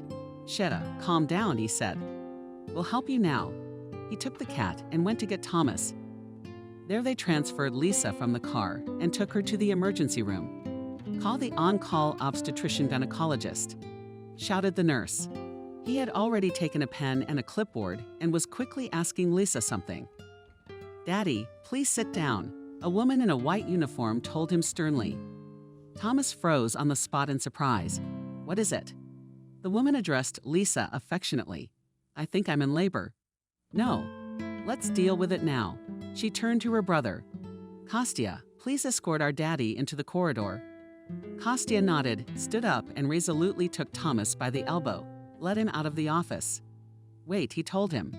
"The doctor will come out and tell him everything." Waiting was excruciatingly difficult. He ran through 1,000 possibilities in his head. What if he brought Lisa in? Too late? What if there were complications? What if something happened to the baby? When the doctor came out, he rushed toward her, nearly knocking her to the ground. "Easy, easy on the sedative," she said. "That she's okay?" "Well, I mean, labor's starting, of course, but everything's on track. Mom and baby are fine. We're going to move her to a room now." Thank you. I'm glad we made it in time." She nodded. "Are you staying with her?" Did Thomas not expect such a question? "I don't know. Unless she wants to. Hadn't you two discussed it before?" "We haven't had a chance." "All right, I'll ask Lisa." The doctor nodded. "You can ask her yourself, though." The doctor stepped aside to let him in. He went in. Lisa was sitting up and seemed calm. There seems to have been a little misunderstanding, Thomas said. The doctor thinks I'm your boyfriend or husband. I don't know. Lisa smiled yes. That was funny. What else could you think, though? I agree. But she asked me if I would attend the birth with you. Lisa's face turned pitiful. You don't want to what? I'm sorry, I can't ask you to do that, Lisa. Thomas didn't know what to say to that. Do you want it? Finally, he asked. She looked up at him timidly. I'm scared. And if you were with me, it would be easier. He nodded. Well then, I'll be with you. All of this they went through together, the Dark One never leaving her side for a second. He realized he had never been so worried about anyone. When it was over, the baby was carried away to be examined, and Lisa threw herself onto her pillow and fell asleep instantly. He was finally able to exhale. He had gotten used to being called Daddy, Father, all this time. There was no strength or desire to correct them and explain the situation. It was only a pity that Lisa herself considered him just a friend. He suddenly realized that he loved her, that he was willing to do anything for her, that he loved her, and this baby that had just come into the world. Just as he sat back in his chair and closed his eyes, the phone rang. How is she? Dad asked. All is well, Thomas reported. The boy. Dad coughed awkwardly. No, okay, got it. Tell him everything's fine. Lisa's asleep now. What about you? What about me? I didn't give birth. Come home. You'll have a shower and Lisa will need to bring things. Thomas rubbed it exactly. I don't even know what she needs. I'll ask Wendy and send you a list. Thanks, Dad. Should we come too? No, I can handle it. You guys better get everything ready. All right, hang in there. We'll be waiting for you. They were discharged 3 days later. All that time, he came to see Lisa every day at the hospital. What do you want to call him? He asked, looking at the way she held the baby against her chest. Nick, that's a beautiful name. Thank you. And I decided to give it Daddy's middle name. Seeing his perplexed look, she explained my daddy's. Oh, it's beautiful. Thomas Lisa gave him a serious look. Thank you so much for everything you've done for me. He shrugged. Come on, it's nothing. It's not nothing. But we're friends. Yes, she lowered her eyes to the baby, and in a quieter voice, she said we're friends. They had a whole party at home with Wendy, John, Grandma, Cindy, and Wendy. They all got together and renovated and set up the nursery, bought a bed and everything the baby needed, walked around until late at night, and Thomas suddenly realized that he and his father had somehow become part of this family. I think our parents are finally bonding, Lisa said, when she and Thomas went for a walk. He pushed the stroller in front of him. Little Nick was asleep, content in the spring sunshine of May. Yeah, your mom finally let your daddy take care of her. I think he's been doing it for a while. But before that, she pretended like she didn't understand. I think she just seems to be out of it. She hasn't dated anyone since Daddy. Thomas nodded. Oh, now I get it. Dad didn't have anyone much after Mom either. Either way, I'm happy for them. Me too. They walked a little more along the saluting, sun-bright road. How are you doing anyway? Yeah, I'm very lucky. I'm surrounded by wonderful people. I couldn't have done it alone, I would have. Thomas objected. You're very strong. But it's nice to have someone to help you, isn't it? Thank you. But enough about me. How are you? Good. I've noticed you've been sleeping here most nights. I do. I think I've finally moved in. Oh, wow. Glad, of course. Now I'll be able to exploit you even more. He laughed. I'll be happy about that. Oh, yeah. A real friend would have taught me self-reliance. Well, I guess I'm not a real friend. He was silent, but then he said without raising his head, I'd do anything for you. Thank you, Lisa said quietly. Her cheeks were flushed and she leaned over, pretending to check on her son. I don't understand anything about farming, Thomas said desperately. He was holding little Nick in his arms, but he was so worried that he didn't seem to be downloading him anymore, but rather keeping him awake. But you don't have to, do you? Softly said Lisa, gently taking his son from him. Didn't you graduate from the Agricultural Institute? He grinned. No, I should. My father never did it either. But he's a quick learner. He has more experience in other areas too, Lisa pointed out. Well, you're probably right. Don't be so hard on yourself. I can see how well you're doing. He sighed. It only seems that way. For example, we're already starting to produce our own products. We should drive around to the neighboring villages and towns and see what the markets are like. My father wants us to be known and recommended by all the neighbors. We could just go to town, take everything to the supermarkets, but he doesn't want to do that. What's the problem? Lisa didn't understand. I don't know where to go. How do I talk to people? Who will want to buy my milk? Lisa smiled. Good thing you talked me into buying a cradle then. Help me get it out. Let's go introduce you to the neighborhood. Thomas raised his eyebrows. What did you have in mind? Take as many milk bottles as you can carry. We'll go to all the strategic points. Let people taste, compare, recognize. Thomas didn't recognize Lisa. She was busily packing a bag for her son, where she had put diapers and warm clothes, a bottle and a pacifier just in case. Okay, he said and went to load the milk bottles. Lisa quickly made an itinerary in her head. They started from their village. They left a few bottles at one store. Did they give it away for free? Her friend asked doubtfully. Yes, Lisa said fervently. Sure, tell them it's from our farm. And it's free if they leave a detailed review. Cindy rolled her eyes. Yeah, do they know what a review is? To say whether it tasted good or not. Do you like the smell of the consistency and stuff? Did you gain weight? Lisa, Oak, don't worry, everyone will report back. Then they went to a bigger village where there was a small market. There Lisa started an activity. She bought a lot of disposable cups and organized a sampling. Everyone could come and taste the milk. There were a lot of people. How was it? Lisa asked. Yeah, it's okay, I guess. You'd buy it. Why wouldn't we? Thomas was surprised. Lisa could easily communicate with the locals, and they were friendly, curious. Interesting events didn't happen to them very often, so an event like this caught their attention. Their milk company rode around until the evening. Finally, they gave away the last bottle of milk. Oh, I'm tired, said Thomas. I admitted to Lisa, too. And Nick is doing great. They both looked at the cradle. The baby calmly consulted it. A perfect character the man has, said Thomas. I hope it stays that way. He also likes your voice. He does? Thomas was surprised. Yes, I noticed a long time ago that when you talk, he acts calm. What can I read in fairy tales? That's what Lisa mentioned. I have a session starting next week. Thomas nodded. Don't worry, we've already talked it over with your mom. I can take you to town to hang out with Nick while you take the exam, and then I can take you back. Thomas, I can't ask you to do that, and don't ask me to do that. I've made up my mind. You've got your own stuff to do. It's all bullshit. Lisa sighed. Thank you. I don't know what I'd do without you. Do I ever pay you back in kind? He smiled. You already do.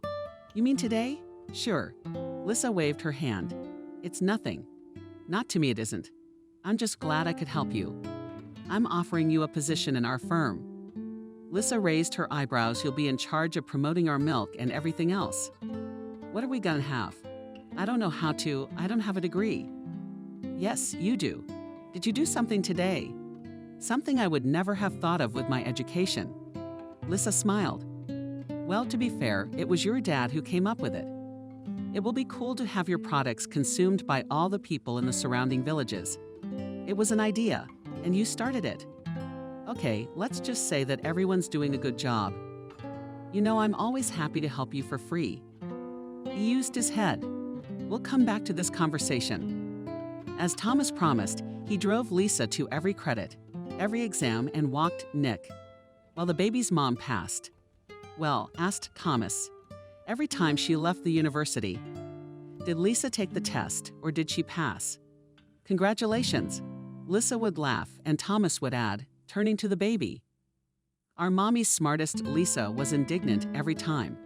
She realized that from the outside they looked like a happy family, and she sometimes caught herself thinking that she wished they really were. But each time she kept repeating the same phrase to herself, and each time it hurt more when she said it. But it's better to let it be than to give herself false hopes. Thomas is a wonderful man, the best man in the world, but she, Lisa, is no match for him. She's just a stupid, uneducated girl with a baby in her arms. Why would he want her? After a while, he got her to take a job with him. She was mainly engaged in promotion of products, farms in her native area, and worked with the locals who got a job here, as it was supposed to be. Those didn't immediately realize that John wasn't to be trifled with. He did not forgive drunkenness, absenteeism, tardiness, and theft. For this reason, more than half of the hired workers were fired in the first month. But those who stayed learned their lesson. The pay was high. The working conditions were luxurious, and all the villagers were eager to get a job on a farm or a sap. But it was Lisa who put in a good word for us, the laid-offs. We'll be punks, honestly. I'll talk, but I won't promise anything, Lisa said. She talked to John. What do you think? Should we give them a second chance? He asked gawkily, looking at Lisa. She shrugged her shoulders. It's up to you. Handed him a list of those who were eager for a second chance, said John. I don't even know, let me see. Suddenly, Wendy intervened in the conversation. She quietly came up behind him and gently put her palm on the man's shoulder. He cautiously covered her hand with his fingers. Sure, honey, look. Wendy ran her eyes over the list. James can be brought back, she said. He's a man smart and sleight of hand, and he won't miss out on his profits. Why was he fired? Tried to steal government property, John said. Wendy nodded. If he realizes that it's more profitable to work honestly, he'll never steal anything again. He worked at a sawmill in the neighborhood until it went bankrupt. The conditions are better here, and you won't have to spend so much time traveling. All right, said John. What do you think of Betty? Wendy sighed. She's a good cook, but she'll always be late. Never wakes up before 12 o'clock. I thought everyone in the village was early. That's a misconception. I'll be aware of that. The production is increasing, Wendy added. She could be put on the second shift. All right, we'll keep that in mind. What about these two? Fired for drinking. Wendy shook her lips. I can't say anything good about them. There's no way to stop them from drinking. The only thing I can say is they can stay sober for a while. So if you've got a simple full-time job, you could try them there. 1 week on, 1 week off. Okay, I'll think about it. Lisa looked at them with a smile. How had her mother transformed herself after she had allowed herself to admit that John liked her? She had been afraid to tell Lisa. The daughter had to start the conversation herself. Wendy ended up crying and said she was afraid of her mom's judgment of her. Come on, Lisa said, you have no idea how happy I am for you. I'm scared, daughter, quietly said Wendy. After all these years, her mother reproachfully told her, Lisa, didn't you teach me that you should think about your own happiness if you think it's possible? Maybe it's worth taking the risk. Wendy looked at her daughter and smiled. When did you have time to grow up and become so wise? Lisa smiled back. Perhaps it's because I was raised by two of the most wonderful, wisest women in the world. Another thing Wendy was afraid of was Anna's judgment. After she began her relationship with John, she came to talk to her mother-in-law about it. She calmly listened to her and said, John, I have long loved you as my own daughter. I liked you the first day Sebastian brought you to meet you. While you were married, I couldn't be happy for my son. It seemed unreal to me that he could have met such an amazing girl. Honestly, at first I kept looking for a catch in you. I thought you couldn't possibly be such an amazing man. And then I fell in love with you. And then I was born a lesbian. And there was no happier person in the world than me. Anna paused, took out a handkerchief, waved it at the running tears, then gently took her sister-in-law's hand when Sebastian died. At first I thought my life was over too, but I had you tears. I forced myself to live, to take care of you. And as the years went by, I grew to love you even more. You became my daughter, and now I can't imagine my life without you. And of course, I want you both to be happy. I see what you've become lately.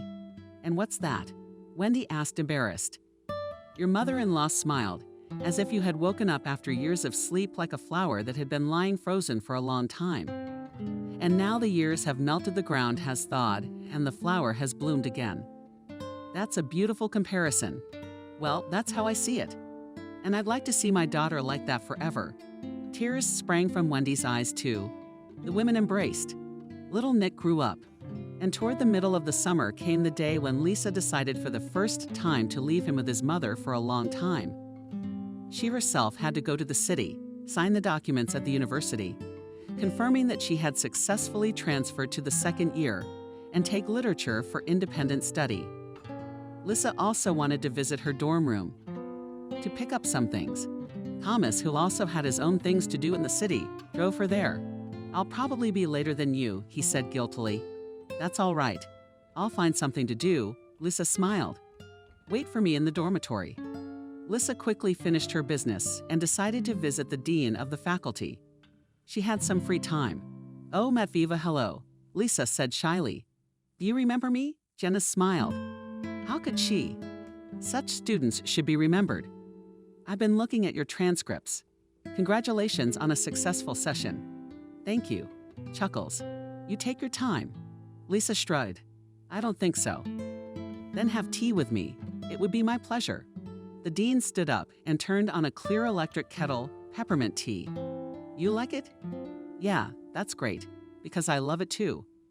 Jenna placed a cup in front of Lisa, hot flavored tea, and a vase of candy. "Who is your son, Nick? Congratulations from the bottom of my heart." "Thank you so much. How are you coping?" "I'm doing fine." The woman looked at her carefully. "That's how you answer everything. But feel free to be honest. If it's within my power, I'll try to help." Lisa gave her a warm smile. "Thank you for being so helpful, but I'm really doing well. My mom and grandmother are helping me, and I have a close friend who won't leave me either." A sweet twinkle flickered in the dean's eye. "Just a friend." Lisa felt herself blush. It was only the second time she had interacted with Jenna, but whether it was the local tea, or the kind tone of her conversation partner, or the fact that she was tired of keeping it all to herself, she wanted to be frank. "Well, I'm just a friend to him, and he's more than that to me. Only he doesn't realize it."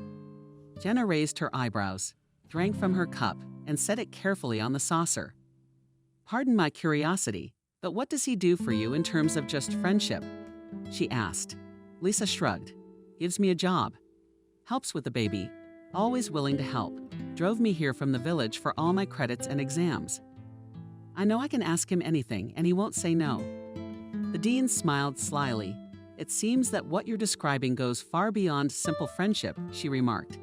Lisa blushed, lowered her head, and shook her head desperately. "No, he says so himself."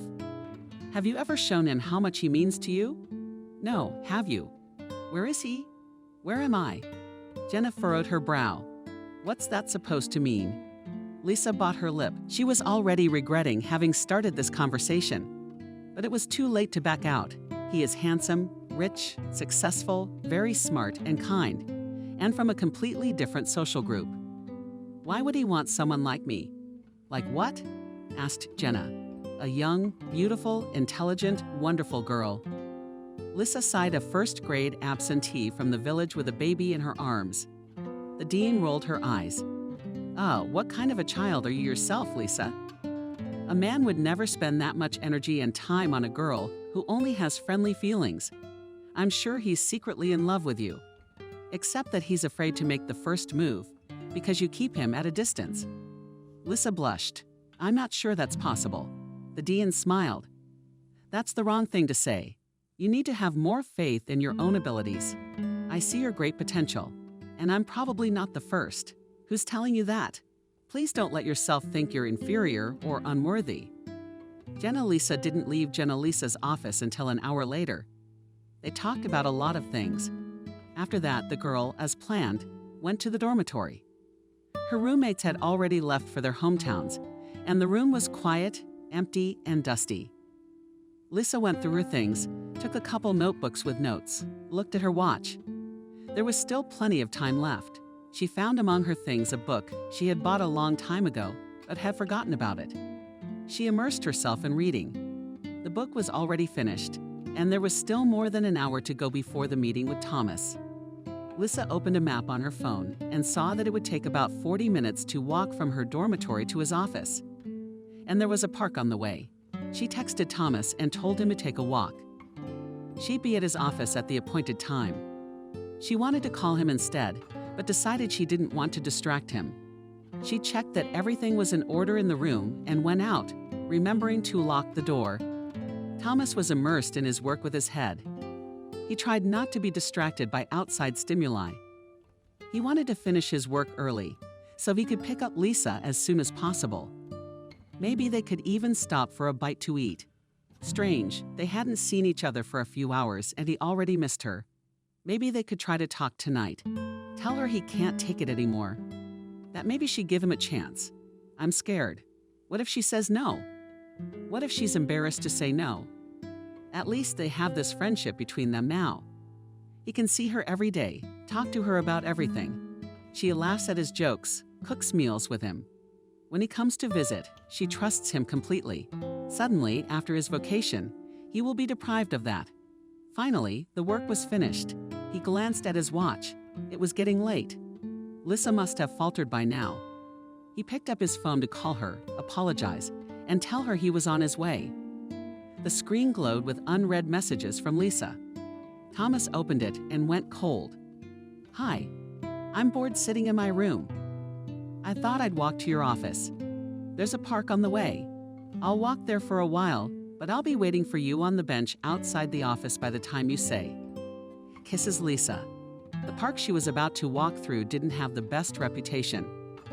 It wasn't exactly a park. It was more like an abandoned forest in the middle of the city. The trees hadn't been trimmed in years. The paths hadn't been cleared even on a sunny day. It was dark, and many alcoholics, drug addicts, and other dubious personalities chose this park as a place for their gatherings. It was certainly no place for a young, attractive girl. Thomas rushed out of the office like a scalded man. Without waiting for the elevator, he ran down the stairs, nearly slipping on the steps they had just taken. Leaped past the astonished security guard into the street. The bench where Lisa was supposed to be sitting stood empty. He ran to the car, taking the route she was supposed to take. He looked carefully at the rare passersby, trying to find a small female figure with a mop of red hair, but there was no one like Lisa here. Thomas cursed himself with the last words, why he had missed her messages, why he had not foreseen that she would get bored and walk. He was supposed to keep her safe from all the bad things in this world. If anything happened to Lisa now, he would never forgive himself.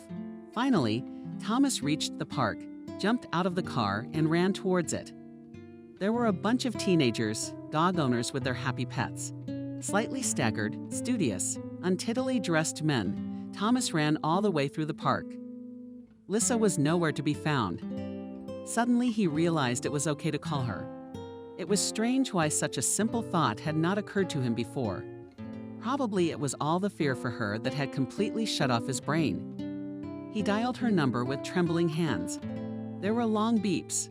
Thomas listened. Somewhere not too far away from him, behind the bushes, a gentle ringing melody was echoing. That was it. It was her phone. Like a wild animal, he rushed to the sound, ready to fight the dozens of hooligans surrounding her. Lisa scrambled around in her bag, trying to retrieve what had fallen to the very bottom. Phone nearly screamed in fear when a tall black shadow jumped out at her from somewhere behind the bushes. Are you trembling? She asked, recognizing her friend, Lisa.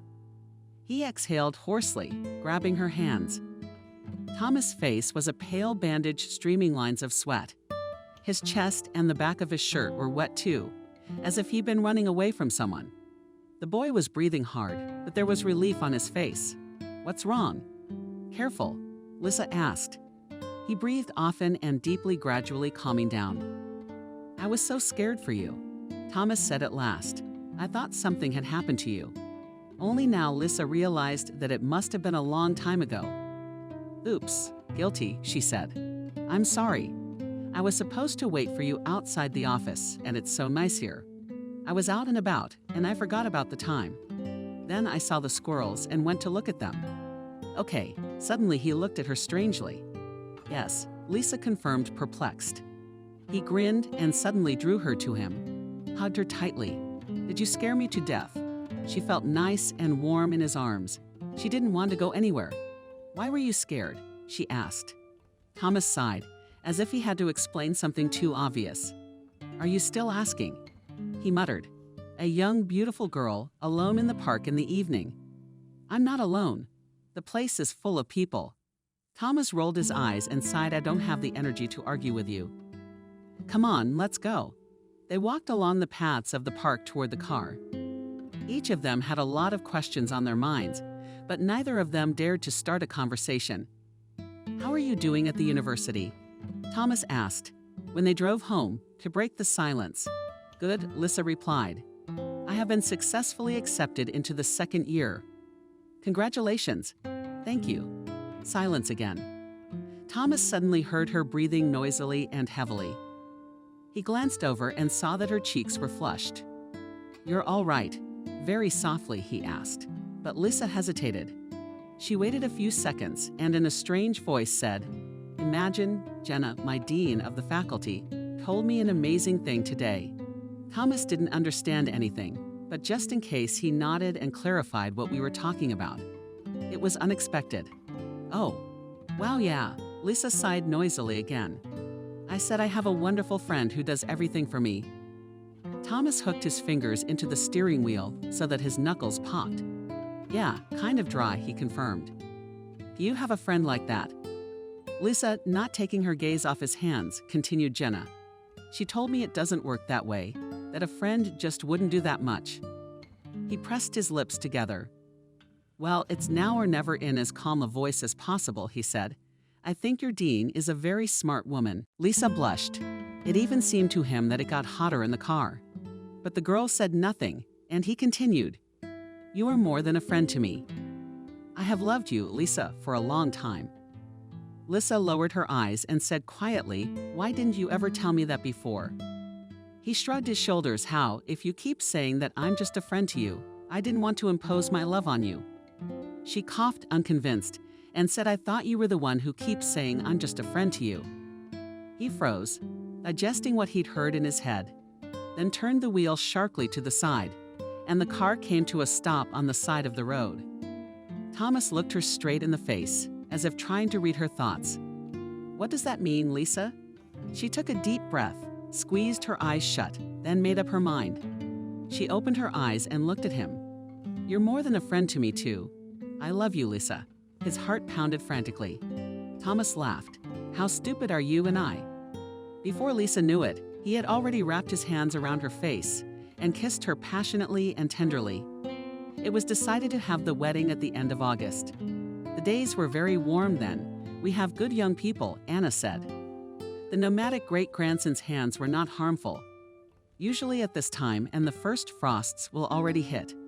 And in the daytime it rains or winds, and here it's warm as in the middle of summer. Yes, Wendy said with a smile. They're good. When did you and John get married? Slyly asked her mother-in-law. Wendy blushed. What's the hurry?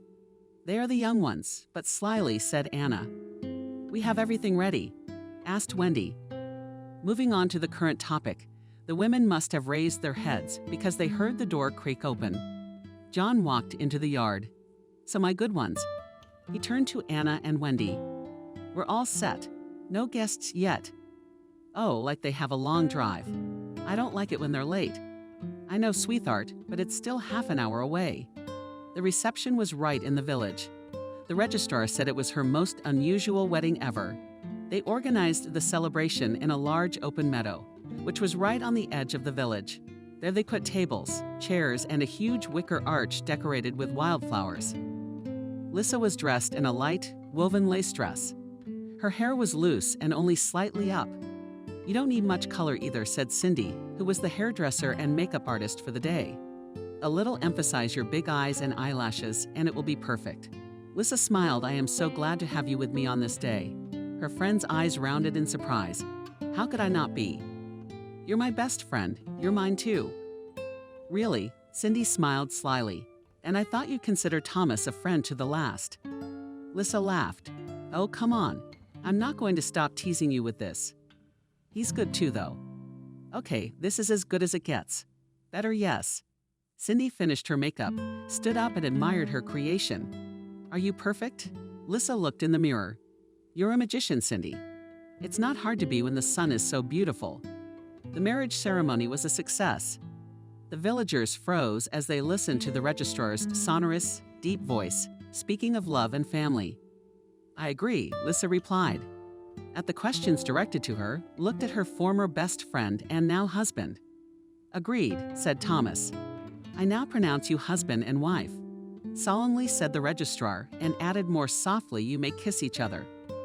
Some of the guests shouted bitterly and bitterly from all sides. Of course they kissed. After a few minutes, everyone went to the table. The traditional village wedding began, the loaf was broken. Songs were sung, toasts were made. I was afraid when I imagined how it would go quietly, Lisa said in her husband's ear. Why?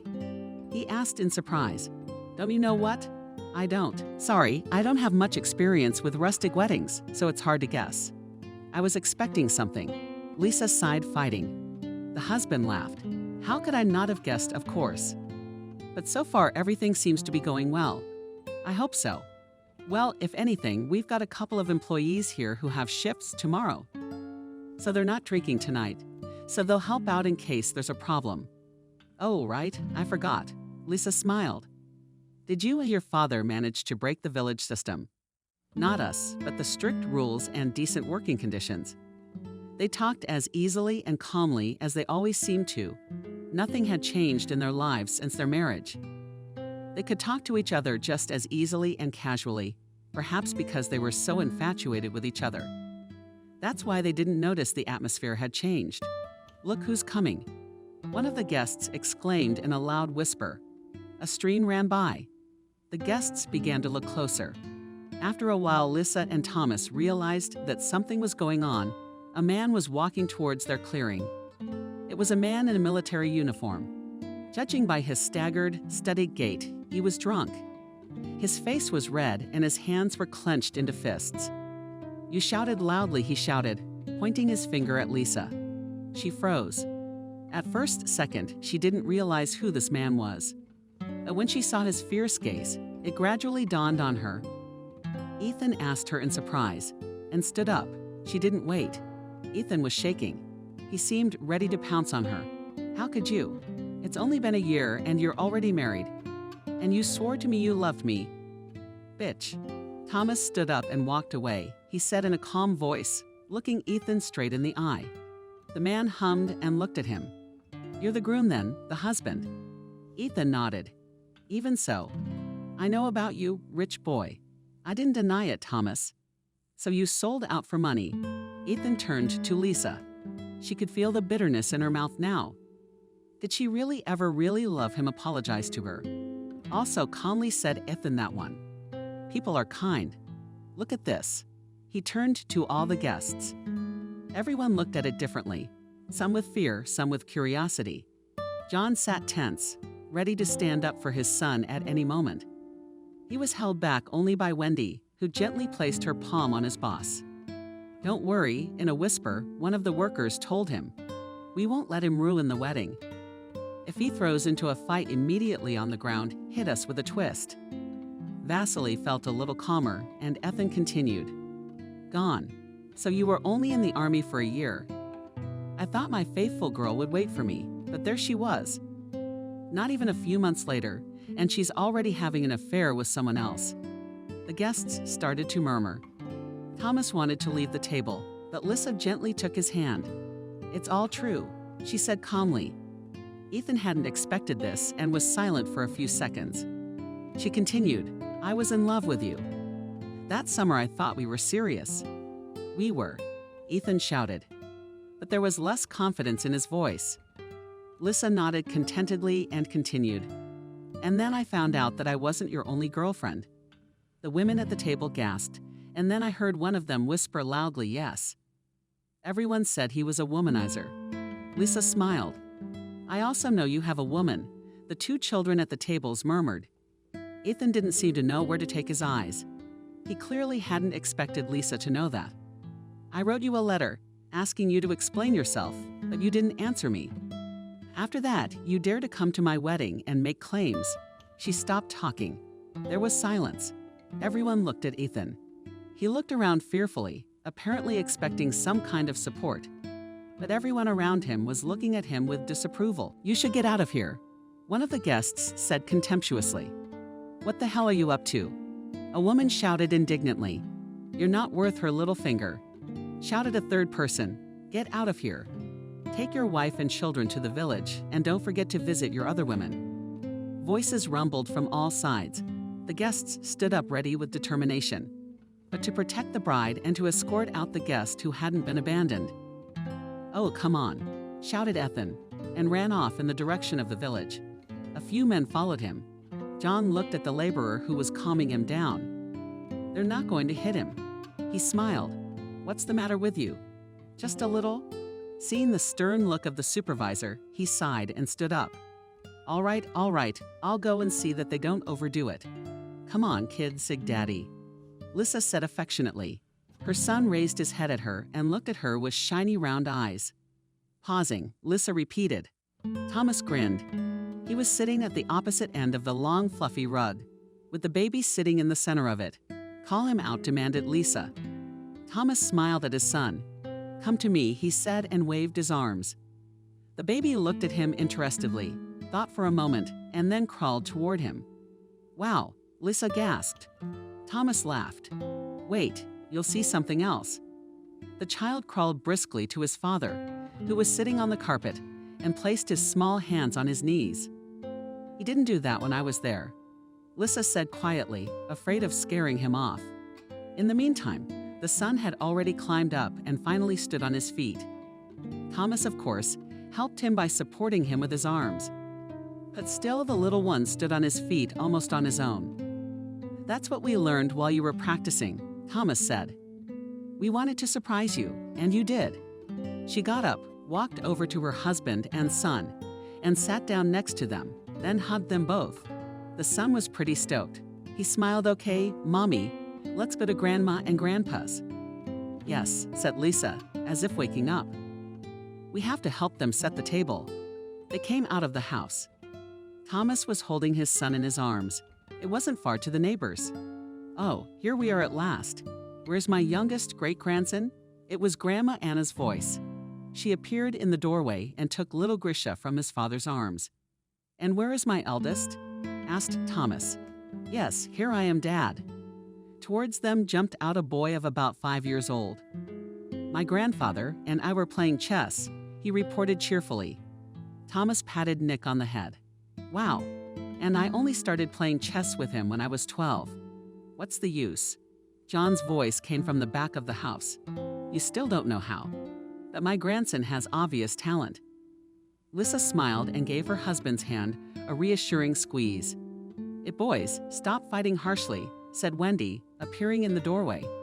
She had a hand on her large belly, and seeing it, Lisa smiled again. Come on, Mom, I'll help you. The women walked into the kitchen. How are you feeling? Lisa asked. Wendy shrugged her shoulders. I'm fine. Of course, it was easier with you. What's wrong? Concerned? Asked the daughter. Wendy laughed. No, don't be worried. The pregnancy is going well.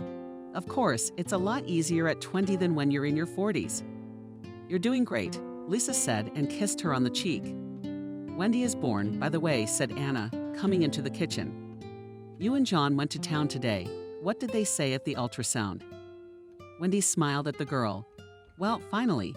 Chorus exclaimed mother-in-law and daughter. Or else you'll go crazy with these boys. Added already twice great-grandmother Anya.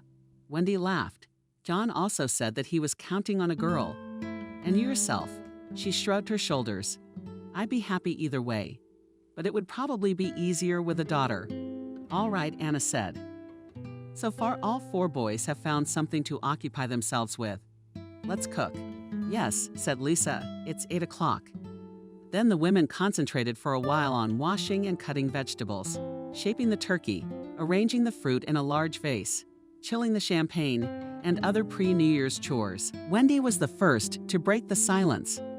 Do you remember, she said, how we welcomed all our New Year's just a few years ago? Anna smiled. Of course we do. Always the 3 of us in your little house. Lissa joined in the reminiscing. Grandmother always baked honey cake, also pies with cabbage and potatoes. She'd come over in the evening. My mom and I were already chopping salads, stuffing chicken, boiling potatoes. You always helped us. Then by 12 we sat at the table, congratulated each other, exchanged gifts, then went out and watched the fireworks that the neighbors launched. We come home and change the channels. We find a good movie and watch it until the wee hours of the morning. Grandma used to stay with us until morning, Lisa said. I loved it so much. On January 1, we would get up late and have tea with grandmas and cakes and cake. 3 generations of women looked at each other with a smile. The kitchen was warm and cozy. I couldn't have thought then that in a few years our family would be so big, Wendy said. Anna smiled. I am very happy for you, my favorite girls. And now that I have 2 great-grandchildren and another granddaughter will be born in a few months, I just enjoy every day. I'm very happy too, Lisa said. The meal was ready in an hour, but ready to go. Peeked into the kitchen. Thomas is almost there. Lisa turned to him. We're starving, her husband informed her. He's going to swallow it, Grandma sighed. Come on, help. I'm ready. Me too. Nick appeared at the door.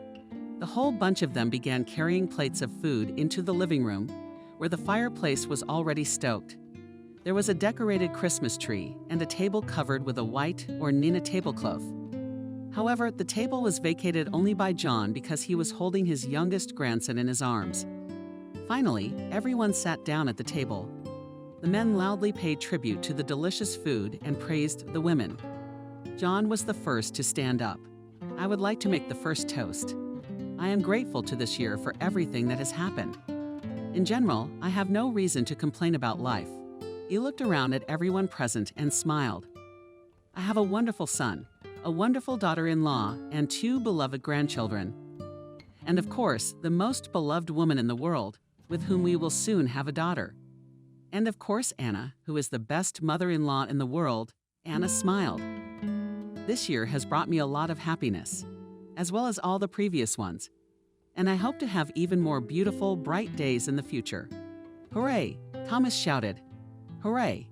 Caught up with the rest of the table, they continued to sit, drink, eat, congratulate each other. Closer to 12, John got up. Where are you going, grandfather? Nick asked in surprise. John stretched and yawned old. I started to sleep. Shall I go? Shouted the eldest grandson. Santa Claus is coming soon. You'll miss everything. Grandfather sadly spread his hands. Well, what can I do? Tell me about him in the morning. Okay, sighed Nick. Go to sleep. Grandfather nodded and went to his room. Grisha seems to be falling asleep already too, said Lisa. I'll go, leaving him. She quietly left the room. And when Santa Claus is already coming? Asked Nick. Grandma seriously looked at the clock 15 minutes later. The grandson suddenly squinted slyly. How do you know that? Anna was not the least bit embarrassed. He comes to us every year. We have an agreement, and I do not remember. Last year, you were already asleep then, Thomas explained. Okay. Nick pressed his lips together and asked another question. How does Santa Claus fly around in one night? Magic. Anna also answered confidently. Just at that moment, there was a knock on the door. It was he who shouted to Nick, Come look. The boy rushed to the door, and the adults, smiling, moved after him. Lisa came out of the room, putting Grisha down, and joined the others. Well, hello, Nick. A man's bass sounded from the hallway. You waited for me? Yes, happily replied the boy. That's good. Santa Claus. Shook from the snow, patted his mittens, and sat down on a chair in the hallway. So tell me, how have you been this year? Good. Nick answered confidently. I go to the kindergarten preparatory group. I also help my dad and grandpa on the farm. I also help my mom with my little brother. My grandmother taught me to read, and my great-grandmother and I bake pies together. Santa Claus smiled affectionately. And that's good. I can see that you are a good boy. Here's a present for you for that. He pulled a big box out of a huge red sack. Thank you, Santa Claus. Then the child thought for a moment and added, why don't you stay and have tea with us? Because you must be tired. I'd be glad to. Nick, I can't. Grandpa has a lot of things to do. Goodbye. Soon after the wizard left the table, John returned. I've had a good night's sleep, he announced cheerfully, and it's time to exchange gifts. The eldest grandson looked at him suspiciously, but said nothing. Santa Claus already gave me a present, he announced. You can take it from here. Lisa sat on her husband's lap and hugged his neck with a smile, looking at this picture. Your father really is a wizard, isn't he? She said thoughtfully. Thomas raised his eyebrows. Why is that? If he hadn't thought of moving to our village then, none of this would have happened. Thomas nestled his nose into her shoulder and kissed her neck. Are you right? I hadn't thought of that before. Although I think there is such a thing as fate. Even if it wasn't, I'd still meet you someday. For example, years later Lisa grinned when I would be married to Ethan. Her husband frowned and wrapped his arms around her tighter. Not even mentioning that rascal. Just thinking about him makes me want to go to the next village and punch him in the face. Lisa said quietly, surprised by her husband's combative attitude. There is no need to go anywhere, especially on New Year's Eve. Okay, he quickly agreed then tomorrow. Even though Lisa knew he was joking, she didn't want to check it out. He'd moved a long time ago, I think, up north somewhere. Thomas raised his eyebrows. How did you know that? Wendy told me. Good. He hesitated a moment, but asked. He knows about Nick. Lisa sighed. Probably guesses it's the village after all. There are always rumors, but either he's not interested or he thinks you're the father. Her husband made her comfortable, wrapped his arms around her. I am Nicky's father, he said firmly, and I'm not giving him to anyone. Lisa felt that tears were about to come to her eyes and hit her face in the top of his head. Dad, a boy's voice came out. How does Santa Claus know I wanted a spaceship? He shipped the box with the construction kit. I only told you about it. Thomas shrugged. Well, I guess it's because he's a wizard. The son squinted suspiciously, okay, and scurried off to collect a new toy. He's getting too smart. He's growing up, said Thomas Lisa. Yeah, he'll figure it out next year. John and Wendy came up to them. But you were sure until you were 12 that Santa Claus was real, said John. But my grandson will be smarter. Oh, Dad, I'm not exaggerating until 11. Lisa guessed at 5, said Wendy with a smile. Of course, said Lisa. Because Santa Claus had Grandma's eyes and hands. Anna smiled. I don't think it matters so much to what age children believe in miracles. The main thing is to have loved ones around to give them those miracles. You're right as always, Wendy said. I didn't believe in miracles anymore, but John gave them to me. She looked at her husband, who shook his head. You were my miracle. He put his hand on her stomach. Let's have tea. Anna suggested. If it's with your cake, I will.